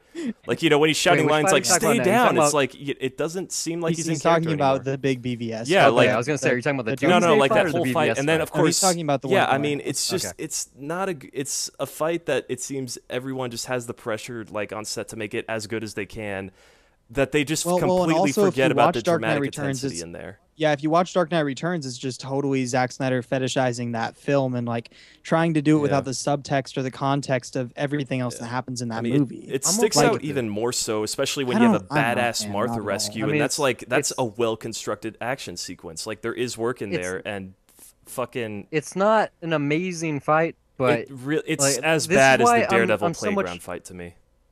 Fuck you! It's it's the Catwoman basketball scene all over again. We're watching Catwoman this week. Thanks. I really don't want to see it. I'm more forgiving of this film now because I already know what's bad about it, and I was looking for what was good about it that I might have overlooked, and I was surprised by how much was there, especially in this cut. For instance, Jimmy Olsen actually says his name. Little things like that. But that Batman fight, I think it was just about as good as they could have made it. I think they could have done better. It's not a well edited fight. About the they just try to make every blow look cool, but it's not I see a bunch of cool things happening, but I never feel that fight. I felt the built up for it, and I'm so if happy you guys about haven't that. seen it, you should watch. Nerdwriter did a really decent review about how like the movie's all built on moments and not on like building up to moments, or about every actually Zack a Snyder cohesive movie. story. Well, I mean, it's just like right, exactly. Sucker And that's what Punch his whole especially. thesis is. Yeah. His entire filmography is moments. Like 300, people say like, Yeah. well, this is Sparta. Like, do people actually remember that movie on the whole? Because it's pretty bad. It just looks great. It's a fantastic looking film, but the Well, movie. I think it's a fun action movie, and I do like. it's interesting. Yeah, I think there's. And it has a lot of cool like military. I don't know. Like Well, it's a very have you very read simple, 300? straightforward No, I haven't narrative, read and 300 yet. It's like 50 pages. Yeah. It's impossible to get it wrong. Like it, but it's like that's the Jared Butler movie with Cersei's. Like I don't remember any other characters. Like I remember that sequence where Cersei gets raped or like fucked in the ass. Like that was pretty cool. Sure, cool. But I I don't. guess is an interesting way to describe I that. think- Like it was. I like that sequence. It was cool. Again, Yeah, cool that's is a all of very Zack interesting Snyder's choice of words there. filmography in general.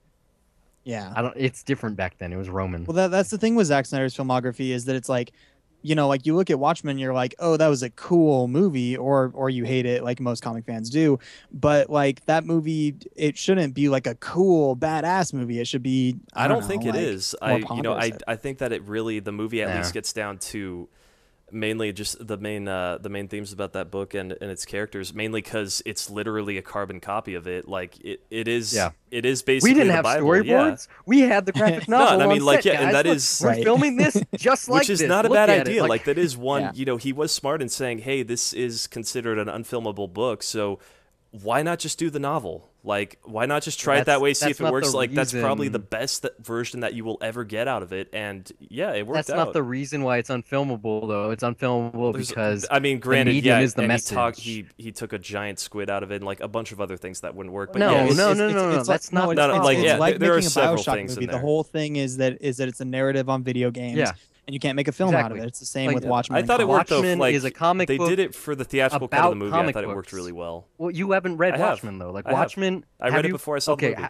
well, that's Like, good. you but know, they took out the Watchmen things that I is felt that they a needed to take critique- out. It's not good enough. Yeah, like Watchmen is a critique on the medium of comic books. Like when you look into it, looking at who Alan Moore is as a creator, Well, and when Zack Snyder tries to turn it into a critique of action films, like Which he is makes, impossible. See, I looked at it Yeah, more he as like makes just what action was films. politically So, what was like, happening suits in more like Batman and 1985. Robin That's sort what of. I was paying attention to. Yeah. like the Black Freighter, they put a comic in a comic book to talk about Yeah. comic books. You know, like it's beyond meta. And Yeah, but especially he watches a bit of like James Bond or whatever at the beginning of Watchmen. So there's a movie Like in a movie. well, it I wasn't a. guess. that's not a real thing. It's like I guess it's I don't know the way that I see it. Like to me, it just seems like a fun way of playing with the medium, but it's not what Watchmen is about. But I think it's a good movie, a bad adaptation, but I like the movie more than the Adaption. comics, so it's fine. I don't like fuck it. People mess up when they speak. I was don't- talking about Batman. I was talking about Watchmen, not He was Batman making v fun of you Superman, because sorry. it's not adaptation, it's adaptation. No, I can say adaptation if I Alright, want to. that's That's what I not said. grammatically incorrect, is it? I'm just Yeah, it asking. is. I'm just. I I don't thought care. I heard that, and I was trying to see if you said it. I guess you did. Now we're I talking about did. it way more than we Doesn't need to. matter.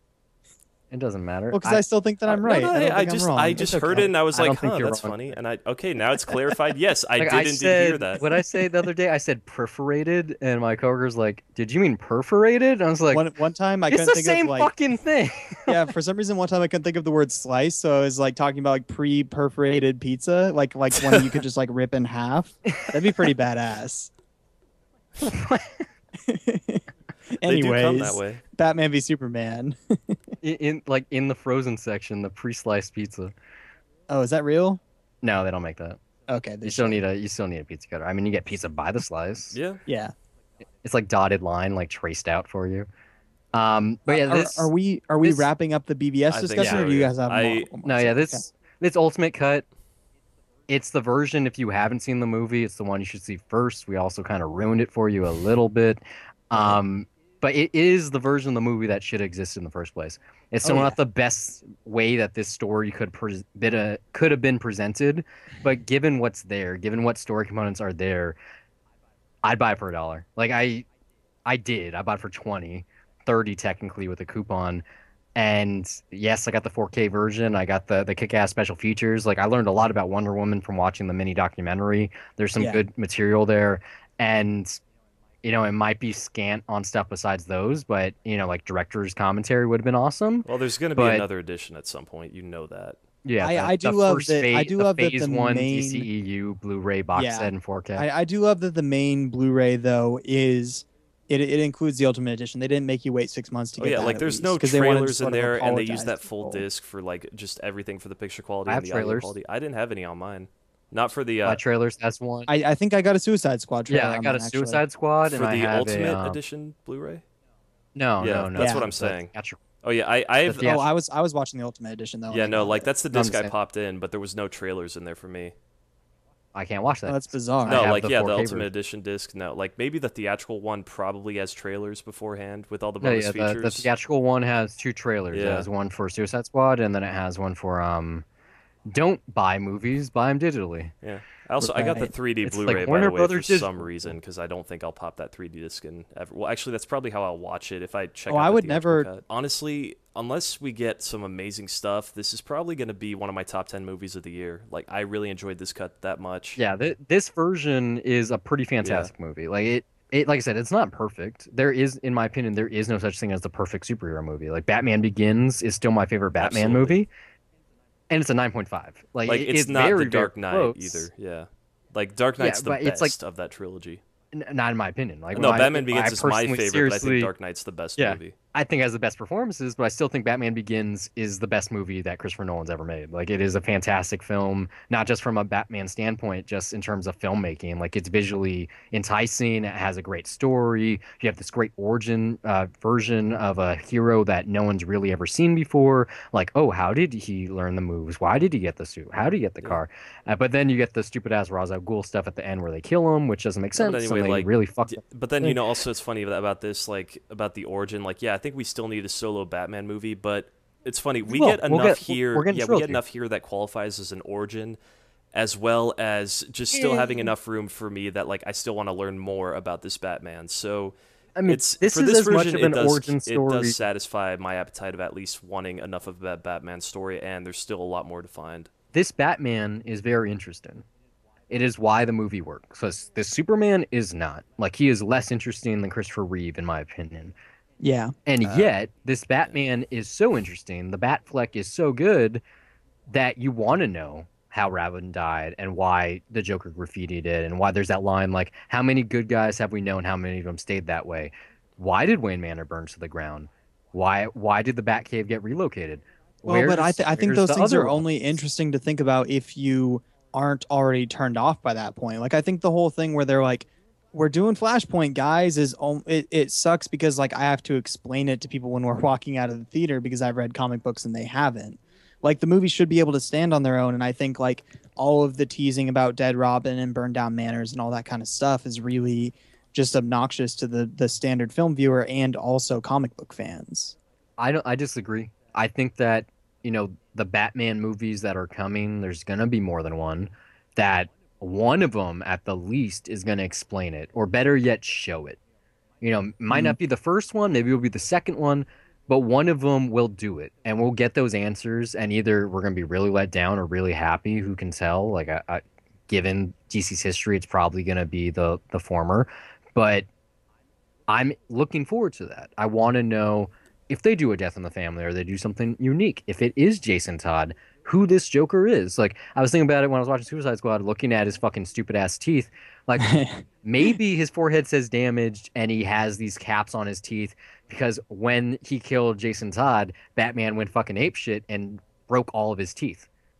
I don't know. There's just inconsistencies in the universe because, like, if Batman is killing people, kill the Joker, kill the people that actually matter, not just like stupid thugs. See, I'm forgiving now. The first watch, I couldn't understand why he's killing so many people. It makes sense in the grand scheme of things. He believes that Superman is this guy that could go crazy and destroy everyone. And so if that is what you're trying to stop, killing Lex Luthor's thugs is okay because they're stopping you from stopping him. Well, yeah, but like presumably Joker has killed Jason Todd and raped people and like done all these horrible things.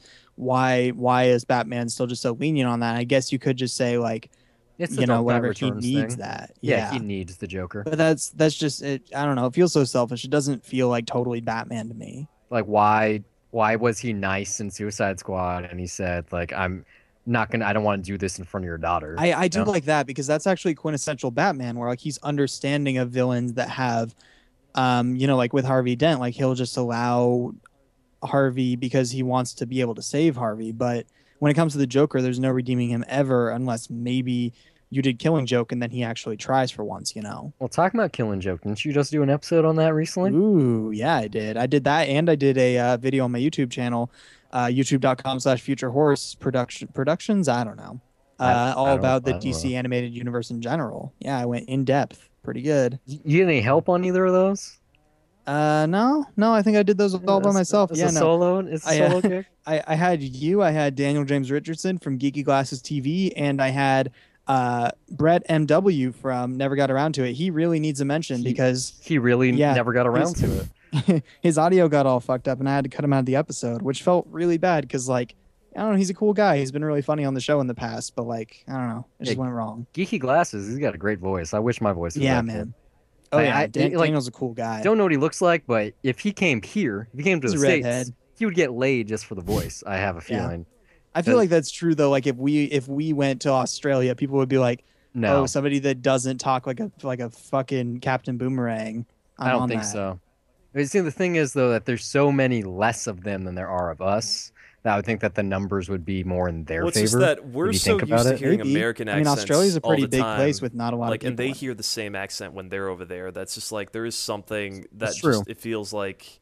Imagine if every single movie you ever saw and every single TV show you ever saw had somebody with an Australian accent, but you had never met somebody with an Australian accent, and then a big old hunk of man meat shows up and he's got an Australian accent. You're like, that's great. I have a feeling like anyone, or lady meat, whatever you prefer. I feel like anyone can do the American accent though, because when you sing, you instinctually use it. You drop whatever your foreign tongue is. Then why don't you fake a Scottish What or is British also accent? it's easier for like study British the Geordie actors to accent, do an memorize American it, accent. and do it yourself. Like, it's easier. Well, what I was gonna say is when you watch, it's kind of like you said, when you watch a movie, when you watch TV, when you listen to someone sing, it sounds like we speak. And so that's why people can do it. It's not a hard thing to do to drop any emphasis on the way that you articulate. I've had people from other countries try and do the American accent. Usually it turns into Surfer Bro. Like I guess they watch a lot of 90210. I mean, I kind of, but I mean that is still a version of the American accent. Whereas, if I try to do an English accent, I'm not going to because it's not good. It would be I don't even know where it's from. It's my version of England. Like it's not. It's not like it's North London or it's Cockney. Like it's just in my head. I'm like I'm doing British.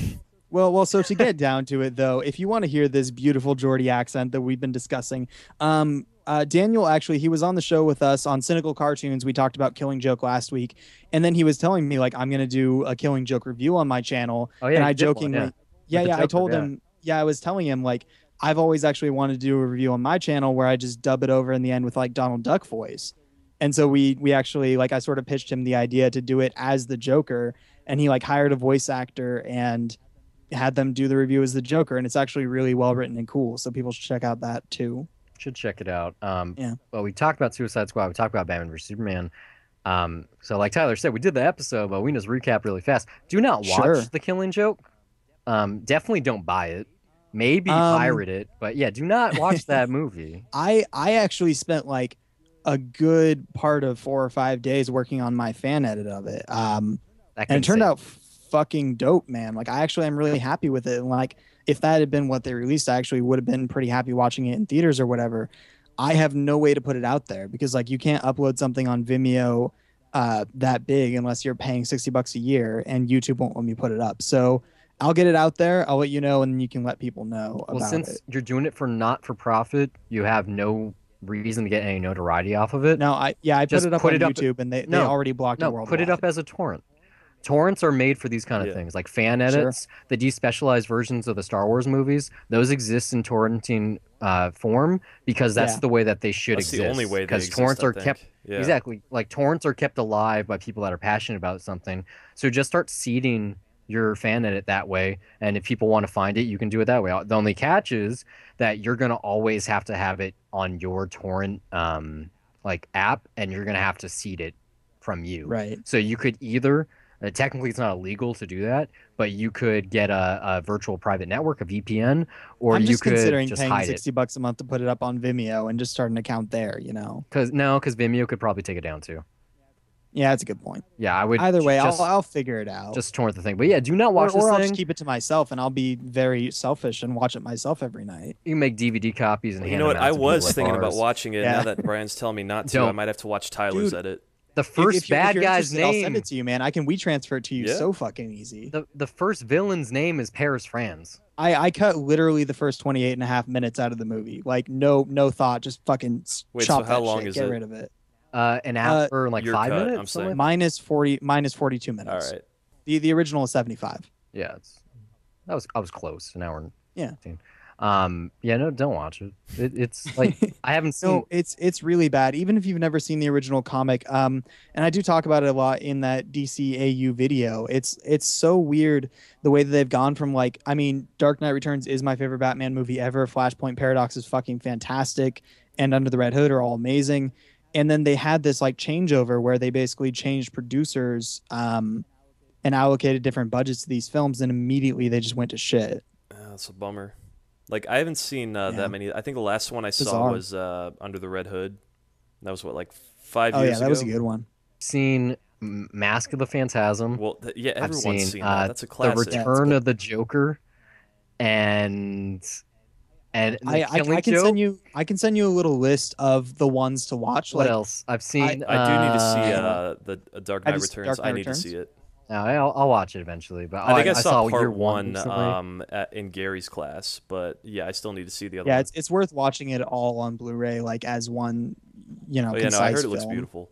No, Yeah, yeah, it is. I've seen like 4 or 5, I think. I saw this actually kind of funny thing the other day where it was like a Lego Batman Origin of the Justice League movie. It was like 22 minutes long. It's on Netflix. It's pretty funny in like a bad way. The best part is that Batmite is the villain, so that alone. Does it feel like cynical cartoons fodder? Yeah, you'd probably actually really, really like it. Like it is. You should come on and talk about it with me sometime, man. It's It'll like be a fun. really bad, really good version of like Lego Batman. Thanks for listening. We hope it's been a pleasure. If you like this show and you want to hear more of our wonderful voices on a weekly basis, check out 2 Cents. I'll recap what's happened in film, TV, and tech news. We're also on Debt to Cinema, where one or both of us crosses a title off our list of shame. You can find all of our content at dollarreviews.net.